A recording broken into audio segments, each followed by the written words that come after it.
কলেজের গেট দিয়ে ঢুকবো এমন সময় দেখি কয়েকটা মেয়ে মিলে একটা ছেলেকে উদুম কেলানি খেলাচ্ছে।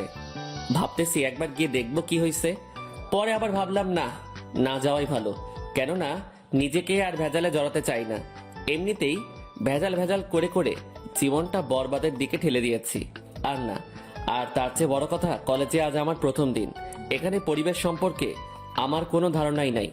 চুপচাপ মাথা নিচু করে চলে যেতে নিলে হঠাৎ পেছন থেকে একটা মেয়ে ডাক দেয়। পিছনে ফিরে, জি আমাকে বলছেন? এই ছেলে, ভাব নিচ্ছিস মনে হয়। এখানে তুই ছাড়া আর কে আছে যে তাকে ডাকতে যাব? ও আসলে বুঝতে পারিনি। জি বলুন, কি বলবেন? তবে নিজের মোটা মাথাটার দ্বারা বুঝে নিয়েছি মেয়েটা আমাকে কেন ডেকেছে। মেয়েটার হাতে সিগারেট। 100% শিওর মেয়েটা আমাকে র্যাগিং করার জন্য ডেকেছে। কলেজে নতুন মনে হয়। জি। কলেজে আসার আগে নিয়ম কানুন সম্পর্কে ধারণা নিয়ে আসিসনি যে কলেজের সিনিয়রদেরকে সম্মান করতে হয়? আসলে সরি, বুঝতে পারিনি।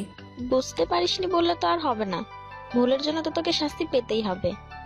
মানে শাস্তি কেন পেতে হবে? আমি তো আগে থেকে অবগত না কলেজ সম্পর্কে, না হয়তো সালাম দিতাম। এই ছেলে, আবার মুখে মুখে তর্ক করছিস। একে তো ভুল করেছিস, তার উপরে আবার মুখের উপরে কথাও বলছিস। তোর ডাবল সাজা প্রাপ্য। মাথা নিচু করে আছি, কারণ কলেজে আজ আমার প্রথম দিন। আর প্রথম দিন এসেই কোনো ঝামেলায় জড়াতে চাই না। এই নে ধর একটা কাগজ। যা, এটাকে খুলবি না, সোজা ওই যে জিন্স পরা মেয়েটা দেখছিস তাকে গিয়ে দিয়ে আসবি। কথা না বাড়িয়ে কাগজটা হাতে নিয়ে মেয়েটার কাছে চলে গেলাম। এই যে আপু। কি রে, কি হয়েছে? ডাকলি কেন? একটা আপু আপনাকে এই কাগজটা দিতে বলল। মেয়েটার হাতে কাগজটা দিয়ে চলে আসতে ধরলাম। এমন সময় মেয়েটা আবার ডাক দিল, এই ছেলে এদিকে আয়। আমি কাছে যেতেই মেয়েটা আমার গালে কষে কয়েকটা থাপ্পড় বসায় দিল। পুরো কলেজ তো আমার দিকে হা করে তাকিয়ে আছে। এই, তোর সাহস তো কম না? তুই আমাকে লাভ লেটার দিস? তুই জানিস আমি কে? চুপ করে আছি। কি লাভ লেটার? কিছুই তো মাথায় কাজ করছে না। আপু, আমি তো আপনাকে লাভ লেটার দেই নাই, আর কাগজে কি লেখা ছিল সেটাও জানি না। ওই যে আপুটা আপনাকে এটা দিতে বলল। মেয়েটা আরো কয়েকটা থাপ্পড় লাগাই দিল আমার গালে। আমি তো মেয়েটার থাপ্পড় খেয়ে হাবলার মতো ঠায় দাঁড়িয়ে আছি। দাঁড়া, লাভ লেটার দেওয়ার মজা বোঝাচ্ছি তোকে। ফোনটা বের করে কাকে জানি ফোন দিল। ইতিমধ্যে কয়েকটা ছেলে এসে হাজির। এই ছেলে আমাকে লাভ লেটার দিয়েছে, এবার তোরা কি করবি কর। ছেলে একটা এসে সোজা আমার কলার ধরে জোরে টান মারলো। সাথে সাথে আমার শার্টের বোতাম কয়েকটা ছিঁড়ে মাটিতে পড়ে গেছে। তোর কত বড় সাহস, তুই মাহি ম্যাডামকে লাভ লেটার দিস, যেখানে আমরা ওনার নাম পর্যন্ত মুখে নেই না। ভাইয়া বিশ্বাস করেন, আমি জানি না এটা কি লেখা ছিল। একটা আপু ওনাকে এটা দিতে বলল। এত কিছু আমি জানি না। কথা হচ্ছে তুই মাহি ম্যাডামকে লাভ লেটার দিয়েছিস, এখন তোর কি হাল করি তুই দেখ। বলে ছেলেটা আমাকে মারতে শুরু করলো। সাথে আরো কয়েকটা ছেলেও দৌড়ে এসে ছেলেটার সাথে মিলে মারতে আরম্ভ করলো। আমি তো মাটিতে পড়ে মার খেয়ে যাচ্ছি। এই হয়েছে, থাম, এবার যা তোরা, বাকিটা আমি দেখে নিচ্ছি। ছেলেগুলো আমাকে মেরে ধরে চলে গেল। আমি মাটিতে পড়ে আছি। মাহি আমার সামনে এসে, শোন, এটা হচ্ছে তোর সাজা, আর তোর কোনো দোষ নেই এটাও আমি জানি, কিন্তু তোকে মারলাম কেন জানিস? আশা করি জানিস না। তোকে মারার কারণ হচ্ছে এই মাহিকে সেটা চিনে নে। কলেজের সবাই আমার কথায় ওঠে আর বসে। আমার মুখের উপরে কোনো কথা বলার দুঃসাহস কারোর হয়নি এই কলেজে।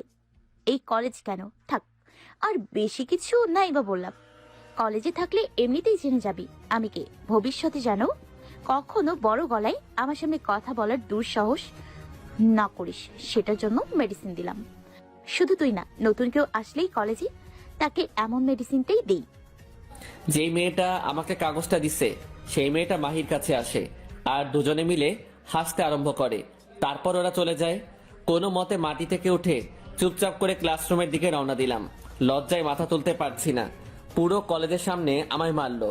যে আকাশ একবার একটা ডাক দিলে পুরো শহর ভেঙে লোকজন আসবে, সে আকাশকেই মাটিতে ফেলে মেরে চলে গেল। থাক, নতুন বলে কিছু বললাম না। ক্লাসরুম খুঁজে পাচ্ছি না, তাই একজনের কাছে জিজ্ঞাসা করলাম, ভাইয়া ক্লাসরুমটা কোন দিকে? চলো আমি দেখিয়ে দিচ্ছি, আমি একই ক্লাসে যাব। ছেলেটার সাথে ক্লাসরুমের দিকে যাচ্ছি।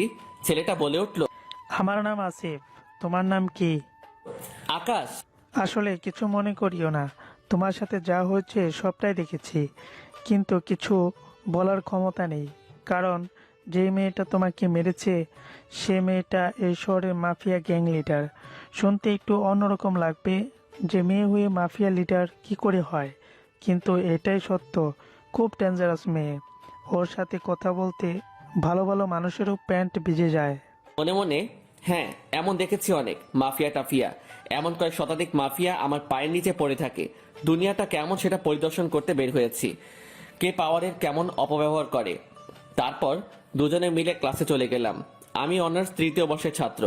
মানুষের কোলাহল থেকে একটা নিরিবিলি জায়গায় এসেছি, যাতে করে পড়ালেখাটা ভালোভাবে শেষ করতে পারি। বাবা মারা যাওয়ার আগে শেষ একটা ওয়াদা করিয়ে গিয়েছিল যে পড়ালেখা করে মানুষের মতো মানুষ হব। সেই লক্ষ্য নিয়েই নতুন কলেজে এসেছি, পুরান কলেজ পেলে, কারণ সেখানে আমার পড়াশোনা কোনো দিনই হবে না, কারণ পরিবেশটা অন্যরকম। সর্বদা দাঙ্গা ফাসাদ নিয়ে পড়ে থাকে সকলে, তাই এই শহরে চলে এসেছি। কিন্তু শহরের মানুষগুলাও যে একই রকম সেটা আর বুঝতে বাকি নাই। ক্লাসরুমে ঢুকে চুপচাপ বসে আছি। স্যার এখন আসে নাই। সবাই আমার দিকে বাঁকা চোখ করে করে দেখছে, কারণ একটু আগে যে ধুলাই খেয়ে এসেছি। আমার পাশে আসিফ বলল, আকাশ, মন খারাপ করিও না। সবাই তোমার দিকে যেমন করেই তাকাক না কেন, আমি তোমাকে বন্ধুর চোখেই দেখবো। Thank you. একটু পর স্যার ক্লাসে এসে, শুনলাম আজ মাফি নাকি নতুন কাউকে র্যাগিং করেছে আর তাকে নাজেহাল ভাবে মেরেছে। সে কে? সবাই আমার দিকে আঙুল দিয়ে দেখিয়ে দিল। আমি মাথা নিচু করে তাকিয়ে আছি। তোমার নাম কি? আমার নাম আকাশ। থাক বাবা, বাদ দাও, যা হয়েছে বাদ দাও। মাফিকে তোমার মতো কোনো ক্ষমতা এই কলেজের কারো নাই। এই কলেজের কেন, পুরো শহরের কারো নাই। আর তুমি ওর থেকে একটু দূরে দূরে থেকো। এমন সময় মাহি ক্লাসে ঢুকে পুরো গ্যাং নিয়ে, তার মধ্যে কাগজ দেওয়া মেয়েটাও আছে। কি স্যার, আমার নামে কি গুণগান গাওয়া হচ্ছে নাকি? স্যার ভয় চুপ করে আছে। গুণগানই যেন হয়, বদনাম করলে শরীর থেকে মাথা আলাদা করে ফেলবো। তারপর সবাই ক্লাসে বসলো। মনে মনে ভাবে, কিরে কাগজ দেওয়া মেয়েটা না বলেছিল মেয়েটা সিনিয়র, তাহলে আমাদের ক্লাসে কি করে? ধুর, মাথায় কাজ করছে না। স্যার ক্লাস থেকে বের হন, আজ ক্লাস করতে হবে না। স্যার মাহির এক কথায় ভয় বেরিয়ে গেল। আমি আর আসিফ চুপ করে ক্লাসে বসে আছি। মাহি আর ওর পুরো গ্যাং ক্লাসটাকে মাথায় তুলে ফেলছে। এমন সময় প্রিন্সিপাল আসে। মাই, আজ নাকি স্যারকে ক্লাস করতে মানা করেছো? হ্যাঁ মানা করেছি তো। গুরুত্বপূর্ণ ক্লাসগুলো এইভাবে অবহেলা করলে পরীক্ষায় পাশ করবে কিভাবে? এই টাকলা, তুই তো কথা বলিস কোন সাহসে? হ্যাঁ, প্রিন্সিপাল স্যার ভয় চলে যায়। মাহিরা আবার হই হুল্লোড় শুরু করে ক্লাসে। ছাত্রদেরকে সম্মান করে না ভালো কথা, কিন্তু একটা কলেজে প্রিন্সিপালের সাথে এইরূপ আচরণ কিভাবে করতে পারলো? মনে মনে ভাবি, না, আমার সে আগের রূপে ফিরে যেতে হবে। রক্তের বন্যা না ঝরালে এইসব মানুষকে কখনো শিক্ষা দিতে পারবো না, যারা পাওয়ারের অপব্যবহার করে। চুপচাপ করে ক্লাসে বসে আছি। একটু পর মাহি আমার কাছে আসে। কি রে, এখন কেমন ফিল হচ্ছে তোর? মার খেয়ে তোর অনুভূতিটা কেমন? সবাই হাসাহাসি করছে। আমি চুপচাপ বসে আছি। এখন লাউড হওয়া যাবে না, কয়েকটা দিন যাক, তারপর কত বড় মাফিয়া সেটা দেখে নিব। কি রে, কথা বলছিস না কেন? আবার মার খাওয়ার ইচ্ছা আছে নাকি? আমি আমার মতো চুপ করে আছি। প্লিজ তোমরা ওকে ছেড়ে দাও। ওর সাথে তোমরা আর কিছু করিও না। বেচারা আজ প্রথম এসেই মার খেলো। এই ছাগলের 4 নাম্বার বাচ্চা, তোর মুখে দেখে বুলি ফুটেছে। তোরও কি মার খাওয়ার শখ আছে নাকি? হ্যাঁ, যে ওর হয়ে ওকালতি করছিস? আসিফ ভয়ে চুপ হয়ে গেল। আমাকে যে কাগজ দিয়েছিল সেই মেয়েটা বলে, আরে মাহি ছাড় তো, বাদ দে। যা মার খেয়েছে এরপর কখনো তোর সামনে কথা বলার মতো দুঃসাহস করবে না। এলিনা, তুই ঠিক বলেছিস। যে কাগজ দিয়েছিল ওই মেয়েটার নাম এলিনা। তারপর ওরা ক্লাসরুম থেকে বের হয়ে যায়, আর আমি আর আসিফও ক্লাসরুম থেকে বের হয়ে আসি, কারণ আজ ক্লাস হবে না। মাহি একবার বলে দিয়েছে, এরপর আর কারোর ক্ষমতা নাই যে মাহির কথার অবজ্ঞা করে ক্লাস করাবে। আচ্ছা চলো আমরা ওই দিকটায় গিয়ে বসি। আচ্ছা চলো। আসিফ আর আমি একটা নিরিবিলি জায়গায় বসে আছি। এমন সময় একটা মেয়ে আসে। মেয়েটার নাম নাফিসা। মেয়েটা আসিফের বন্ধু। আসিফ আমার সাথে মেয়েটার পরিচয় করিয়ে দিল। বাহ, ভালোই লাগছে। প্রথম দিন এসেই দুজন বন্ধু বানিয়ে ফেললাম। আচ্ছা আকাশ, তোমার বাসা কোথায়? তুমি থাকো কোথায়? আর তোমার বাসায় কে কে আছে? আসলে আমার বাসা চট্টগ্রামে, তবে এই শহরে একটা বাসা ভাড়া করে থাকি। আর আমার বাসায় কে কে আছে বলতে, মা, ছোট বোন আর আমি। বাবা মারা গিয়েছে বেশ কিছু বছর আগে। ও সরি। আরে সরি বলার কিছুই নেই। আর আমরা তো ফ্রেন্ড নাকি? ফ্রেন্ডদের মধ্যে সরি টরি এসব চলে না। ফ্রেন্ড, তবে পুরোপুরি না। একটা জিনিসের কমতি আছে, সেটা হচ্ছে তুমি করে বলা, যেটা ফ্রেন্ডশিপে চলে না, তুই ছাড়া। আচ্ছা তুই করেই বলবো। আচ্ছা আকাশ, মাহি মেয়েটা আসতো কিভাবে মারলো? তুই কোনো প্রতিবাদ করলি না কেন? কিভাবে করব বল? সে নাকি মাফিয়া টিমের লিডার, ওর কথায় পুরো শহর কাঁপে। এত কিছুর পর কিভাবে প্রতিবাদ করব বল? আর তার থেকে বড় কথা, কলেজে নতুন এসেছি, আজ এইমাত্র কিভাবে করব? বেশ কিছু সময় আড্ডা দিয়ে বাসায় চলে আসলাম। ফ্রেশ হয়ে খাবারটা খেয়ে মাত্র বিছানায় পিঠটা লাগিয়েছি, এমন সময় ছোট ভাই নাসিম ফোন করে আর বলে, ভাই একটু আগে নাকি মাফিয়ার ছেলেরা শহরে আসা কয়েকটা ছেলেকে বেহেরাম ভাবে মারে, যেখানে আমার ছোট ভাইও ছিল। মেরে সব কয়টাকে তাদের সাথে করে নিয়ে গেছে। ধুর, যত চাই এসব থেকে নিজেকে দূরে রাখবো ততই আরো সেই দিকে ইনভলভ হচ্ছি। আচ্ছা যা, টেনশন করিস না, রাতের মধ্যে তোর ভাইকে ওরা ছেড়ে দিবে। ফোন কেটে ইয়াসিনকে ফোন দিলাম। ইয়াসিন, ক্রু কোড 11, যেটা নাসির ভাইয়ের সাথে কথা বলার পরবর্তী কোড, যেটা আমি আর উনি ছাড়া কেউ জানে না। তুই ফোন দিয়ে বল শহরের মাফিয়ার ছেলেরা নাকি নাসিমের ছোট ভাইকে ধরে নিয়ে গেছে, তাদেরকে যেন ছাড়িয়ে নিয়ে আসে। না হয় আমার মাথা যদি গরম হয়, শহরে কোনো মাফিয়া থাকবে না। আচ্ছা ভাই, আমি এখনই নাসির ভাইকে বলতেছি। নাসিরের কথায় পুরো শহরে মাফিয়ারা কাজ করে। আমার মাথায় কাজ করতেছে না। মাফিয়া মাফিয়া বলে যে এত লাফালাফি করতেছে, এই মাফিয়ার আসল বসকে তারা যদি জানতো তাহলে জায়গায় মলমূত্র ত্যাগ করতো। সামান্য একটা শহরের লিডার হয়ে এত পাওয়ার দেখাচ্ছে, তাহলে যে মাফিয়া জন্ম দিয়েছে তার পাওয়ার কতটা হওয়া দরকার। তারপর একটু রেস্ট নিয়ে বিকালবেলা হাঁটতে বের হলাম। এমন সময় দেখি কয়েকজন মানুষ আর পুলিশ মিলে রাস্তাঘাট অফ করে দিচ্ছে, কারণ মাফিয়া লিডার নাকি এই পথ ধরে যাবে। এখন কে যাবে সেটা তো আর আপনাদের বলতে হবে না, মাহি যাবে এখন। আমিও আমজনতার মতো রাস্তার একপাশে চুপচাপ দাঁড়িয়ে আছি। হঠাৎ নজর পড়লো একটা গাড়ির মধ্যে একটা রুগী আটকা পড়েছে, যাকে হসপিটালে নিয়ে যাচ্ছিল, কিন্তু মাহি আসবে দেখে গাড়ি ঘোড়া সব সাইড করে দিয়েছে। রুগীটার অবস্থা খুব খারাপ, ইমার্জেন্সি হসপিটালে নিয়ে না গেলে হয়তো এখানে সে দম ছেড়ে দিবে। এবার আর চুপ থাকলাম না, দৌড়ে গেলাম গাড়িটার কাছে। গাড়ির কাছে গিয়ে ড্রাইভারকে বললাম গাড়ি স্টার্ট দিতে, কিন্তু সে ভয় না করে। আমি বললাম কোনো সমস্যা হবে না, আমি আছি আপনার সাথে। আমি প্রাণে মরতে চাই না, মাফিয়ার লোকেরা অনেক ডেঞ্জারাস। এই আপনি গাড়ি থেকে নামেন, আমি গাড়ি চালাচ্ছি। সে রাজি হয় না। এবার রাগ উঠে গেল, ওকে কলার ধরে গাড়ি থেকে নামাই দিয়ে নিজের গাড়ি নিয়ে হসপিটালে রওনা দিলাম। কাউকে দেখার সময় নাই, আগে মানুষটার যান বাঁচানো ফরজ। হসপিটাল পৌঁছে দিয়ে মাত্র বের হলাম, এমন সময় কয়েকজন ছেলে এসে আমাকে জোরপূর্বক তাদের সাথে নিয়ে গেল। এই ছেলে কে তোমরা, আর তোমরা আমাকে কোথায় নিয়ে যাচ্ছ? চুপ করে থাক, একদম বেশি বাড়াবাড়ি করবি না, সোজা শরীর থেকে মাথাটা আলাদা করে ফেলবো। চুপ করে তাদের সাথে গেলাম, তারা আমাকে মাহির কাছে নিয়ে গেল। আমাকে দেখে কি তোর ভয় হয় না রে, ছোট লোকের বাচ্চা? তুই নাকি গরিবের রবিনহুড হয়েছিস? আমার লোকেরা পথ ব্লক করার পরেও কোন সাহসে গাড়ি নিয়ে রাস্তায় নেমেছিস? মানুষটা আর অল্প সময় হলে মরে যেত, তাই রুগীটাকে নিয়ে হসপিটালে দিয়ে এসেছি। এই কুত্তার বাচ্চা, আমার মুখের উপরে কথা বলিস আবার? একে তো ভুল করেছিস, এখন আবার? এই তোরা বেটাকে নিয়ে গিয়ে জীবনে তোরা শিক্ষা দিয়ে দিবি। একটা হাত আর একটা পা যেন অচল হয়ে যায়। মাহির কথা মতো ওরা আমাকে নিয়ে যায়, নিয়ে গিয়ে একটা রুমে বন্দি করে রাখে। তারপর তারা চলে যায়। কিছু সময় পর আবার ফিরে আসে গরম একটা লোহার টুকরা নিয়ে। ছেলেটা গরম লোহার টুকরাটা নিয়ে সোজা আমার পা বরাবর বাড়ি মারে। এত জোরে বাড়ি মারে যে মাগো বলে চিৎকার দিয়ে উঠি। তারপর আবার হাতের উপরে বাড়ি মারে, সাথে সাথে হাতটা মট করে ভেঙে যায়। স্পষ্ট বুঝতে পারছিলাম হাতটা ভেঙে গেছে। ষাঁড়ের মতো চেঁচাতে আরম্ভ করি, মনে হচ্ছে যে জানটা বের হয়ে যাবে। তারপর তারা আমাকে নিয়ে গিয়ে রাস্তার মধ্যে ফেলে রেখে চলে আসে। মাটিতে গড়াগড়ি করছি, কেউ সাহায্যের জন্য এগিয়ে আসছে না। একটা বয়স্ক লোক আমায় হসপিটালে দিয়ে আসে। হসপিটালে পৌঁছে জ্ঞান হারিয়ে ফেলি। 1 সপ্তাহ পরে জ্ঞান ফিরে আসে। জ্ঞান ফেরার পর যা দেখতে পাই, পুরো মাথা যেন ভো ভো করে ঘুরতে থাকে। পুরো হাসপাতালে ছেলে পেলে দিয়ে ভরে গেছে, সবার মাথায় তো আগুন উঠে গেছে। আমাকে এই অবস্থায় দেখে আমার জ্ঞান ফিরেছে শুনতে পেয়ে সকলেই এসে হুমড়ি খেয়ে কান্না করতেছে। আকাশ ভাই, আপনি ঠিক আছেন তো? আরে পাগল, তোরা কান্না করতেছিস কেন? দেখ আমি ঠিক আছি, আমার কিচ্ছু হয় নাই, তাও ছেলে পেলে মানতেছে না। ডাক্তার 1 মাস বেড রেস্ট দিল। ছেলে পেলের জন্য হসপিটালের বাহিরের কোনো মানুষ ঠিকমতো আসা যাওয়া করতে পারতেছে না। এত মানুষ আসছে আমাকে দেখতে। তারপর আমাকে সবাই নিয়ে গেল, ভালো একটা হোটেল বুক করলো, সেখানেই থাকার ব্যবস্থা করলো আমার। আর বাসার কেউ এই সব কিছু জানে না, মা জানলে তো সোজা স্ট্রোক করবে। সবাইকে চলে যেতে বললাম, কিন্তু কেউ কোনো কথা শুনছে না। ওদের একটাই কথা, আমাকে যারা মেরেছে ওদের রক্ত দিয়ে গোসল না করে ওরা কেউ এখান থেকে যাবে না। তাও অনেক কষ্টে বুঝিয়ে বাঁচিয়ে পাঠালাম, তবে কয়েকজন আমার সাথেই রয়ে গেছে। নাসিম, ইয়াসিন, ওদেরকে হাজার মানা করলেও ওরা যাবে না, তাই আর জোরও করিনি ওদের।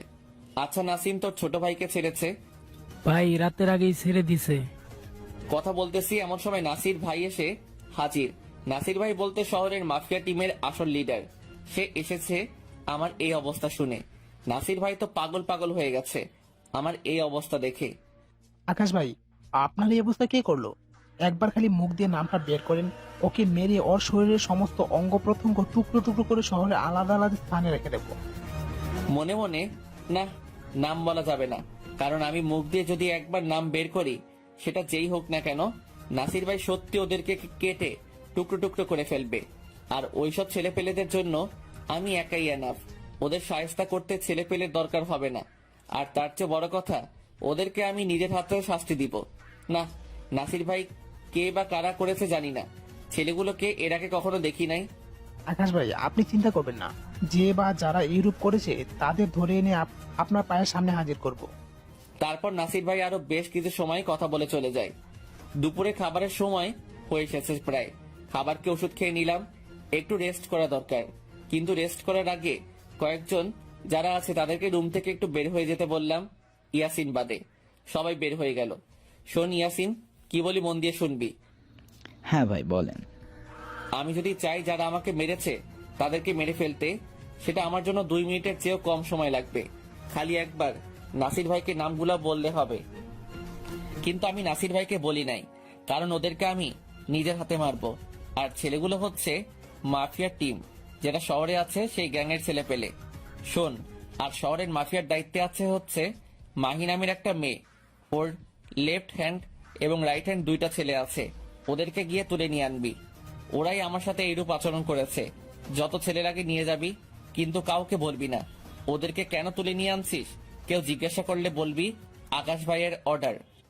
আচ্ছা ভাই, আপনি একটু শুয়ে রেস্ট করেন, বিকেলবেলা আপনার চোখ খোলার আগে ছেলে দুটা আপনার সামনে থাকবে। আরে না না, এটা হোটেল, এখানে কোনো হাঙ্গামা করার দরকার নাই। শহরের আড্ডাখানা যেটা আছে সেখানের পিছনে যেই স্টোর রুমটা আছে সেখানে বেঁধে রেখে ফেলে আসবি। তারপর কি করতে হবে সেটা আমি বলে দিব। আচ্ছা ভাই। আচ্ছা যা। তারপর ইয়াসিন চলে যায় আর আকাশ একটু ঘুমানোর চেষ্টা করে। বিকেল বেলা চোখ খোলার আগে দেখে ইয়াসিন এসে হাজির। কিরে, কাজ কত দূর? ভাই, মাল দুইটাকে তুলে নিয়ে স্টোর রুমে ফেলে রেখে চলে আসছি। এই যে নেন মাল দুইটার ভিডিও। ইয়াসিন আসার আগে ওদের ভিডিও করে নিয়ে আসছে। কোনো সমস্যা হয় নাই তো? ভাই কি বলেন, কি সমস্যা হবে? যার আগে সবাই কোমরে গুজে মেশিন নিয়ে গেছি, গিয়ে ফার্স্টে ভালোই ভালো বলছি আমাদের সাথে আসতে, কিন্তু মাল দুইটা একটু পাওয়ার দেখাইছে যে এই সেই, কিন্তু সে জানে না আমরা তার বাপেরও বাপ। কি আর করা ভাই, যখন বাংলা ভাষায় বোঝাইতে পারি নাই তখন মেশিন কপালে থেকে তুলে নিয়ে আসছি। যা, এবার ফ্রেশ হয়ে নে। এইভাবেই দিন কাটতে লাগলো। মাহির লেফট হ্যান্ড এবং রাইট হ্যান্ড 2টা এখনো স্টোররুমে বন্দি। পুরো শহর তামা তামা করে খুঁজে ফেলছে শহরের মাফিয়ার লোকেরা, কিন্তু কেউ খুঁজে পায় নাই এই 2টাকে। আমার প্ল্যান হচ্ছে আগে পুরোপুরি সুস্থ হই, তারপর ওদের ব্যবস্থা করব।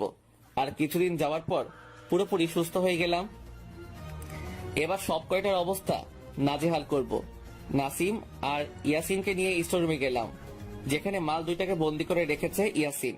আর ইয়াসিনকে আগে বলে রেখেছিলাম আমি সুস্থ হওয়ার আগ পর্যন্ত যেন ওদের দেখভালের কমতি না হয়, কারণ কোরবানির গরুর ভালো করে দেখভাল করতে হয়। ওদেরকে বাইরে রেখে আমি স্টোর রুমের ভিতরে গেলাম। গিয়ে দেখি মাল 2টাকে ইয়াসিন শিকল দিয়ে বেঁধে রেখেছে। আমাকে দেখেই একজন বলে উঠল, এই তুই এখানে? তোকে না মেরে হাত পা ভেঙে রাস্তায় ফেলে চলে আসছিলাম, তুই এখনো মরিস নাই? বাপ কখনো এত সহজে মরে নাকি রে কুত্তার বাচ্চা, বলে বুকের মধ্যে সজোরে একটা লাথি মারলাম। আমি মরলে তোদের শরীর থেকে কলিজা কেটে বের করবে কে?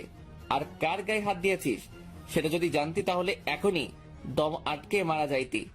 ইয়াসিন সেলাই রেঞ্জ আর কাঁটাটা নিয়ে আয়। ইয়াসিন এসে সেলাই রেঞ্জ আর কাঁটাটা দিয়ে গেল। সেলাই রেঞ্জটা হাতে নিয়ে দুজনের পা বরাবর 2টা সজোরে বাড়ি মারলাম। বাড়ি মারার সাথে সাথে পায়ের হাড্ডিটা মট করে যে ভেঙে গেছে সেটা স্পষ্ট নিজের কানে শুনতে পেলাম। দুইজনেই মা গো বলে চিৎকার করে উঠল। এখন কেমন লাগে? তারপর আবার হাতের মধ্যে বাড়ি মারলাম। দুজনেই ষাঁড়ের মতো চিৎকার করে করে চেঁচাচ্ছে আর হাত জোর করে মিনতি করছে। প্লিজ আমাদের ছেড়ে দাও, আমাদের ভুল হয়ে গেছে। এখন কেন? তখন মনে ছিল না কার সাথে পাঙ্গা নিচ্ছিস? একজন বলে উঠল, বিশ্বাস করো, তুমি কে বা কি করো তা আমরা জানি না। লিডার অর্ডার করছে তাই তোমার সাথে এই রূপ করে করছি, প্লিজ আমাদের ক্ষমা করে দাও। না, তোদের ক্ষমা নাই। আমি কাটারটা হাতে নেই, তার আগে ছেলে দুইটার মুখের মধ্যে কাগজ গুজে দেই যেন চিৎকার করতে না পারে। তারপর কাটারটা দিয়ে ছেলে দুইটার বুকের মধ্যে লাগাতার পোজ দিতে থাকি। চিটচিট করে রক্ত পড়তেছে ছেলে দুইটার শরীর থেকে। শোন, আর অল্প সময় পর হয়তো তোদের জান চলে যাবে। তার আগে আমার পরিচয়টা তোদের দিয়ে দেই, হয়তো তোদের মরার জন্য আহসান হবে। আকাশ ছেলে দুটোর কানের সামনে গিয়ে কানে কানে নিজের আসল পরিচয়টা বলে। ছেলে দুটো সাথে সাথে চোখ বড় বড় করে ফেলে আর সাথে সাথেই দম আটকে মারা যায়। আকাশ ইয়াসিনকে ডেকে বলে এই দুটো বডিকে শহরের সিটি রোডে টাঙিয়ে রেখে আসতে, যাতে করে মানুষজন দেখে। পুরো শহর তো হাহাকার লেগে গেছে, মাফিয়ার ছেলেদের এইরকম বেধড়কভাবে কে মারল, কার এত বড় বুকের পাটা। নাসির ভাইয়ের ছেলেরা তো পাগল পাগল হয়ে গেছে। মাহির তো পুরো মাথা খারাপ হয়ে গেছে যে করেই হোক এই দুজনের হত্যাকারীকে সে খুঁজে বের করবেই। অন্যদিকে আকাশ তো দিব্যি ঘুরে বেড়াচ্ছে, ওর মনে হচ্ছে কিছুই যেন হয় নাই। পরের দিন সে কলেজে যায়। আসিফ আর নাফিসা আকাশকে দেখতে পেয়ে দৌড়ে আসে। কিরে আকাশ, এতদিন কোথায় গিয়েছিলি রে? আর একটা পারিবারিক কাজে আটকে পড়েছিলাম। এখন সব ঠিক হয়েছে তো? হ্যাঁ। আচ্ছা আকাশ, কিছু কি শুনেছিস? মাফিয়ার ছেলে দুইটাকে নাকি কে যেন মেরে শহরের সিটি রোডে টাঙিয়ে রেখে দিচ্ছে। হ্যাঁ, আমি একটু শুনেছি। কলেজে এসেছি পর্যন্ত সবাই একই কথা কানাফোসা করতেছে। চল, ক্লাসের সময় হয়ে এসেছে, ক্লাসের দিকে যাই। তিনজন মিলে ক্লাসের দিকে যাচ্ছি, এমন সময় মাহির সামনাসামনি পড়ে গেলাম। মাহি তো আমার দিকে চোখ বড় বড় করে চেয়ে আছে। আমি সাইড কেটে চলে আসলাম। ক্লাস করছি, এমন সময় কয়েকটা ছেলে ক্লাসরুমের মধ্যে এসে বলল মাহি নাকি আমাকে ডাকতেছে। আচ্ছা চলো। স্যারের অনুমতির প্রয়োজন নাই, কারণ মাহির কথা একবার যখন বলছে সবাই চুপ।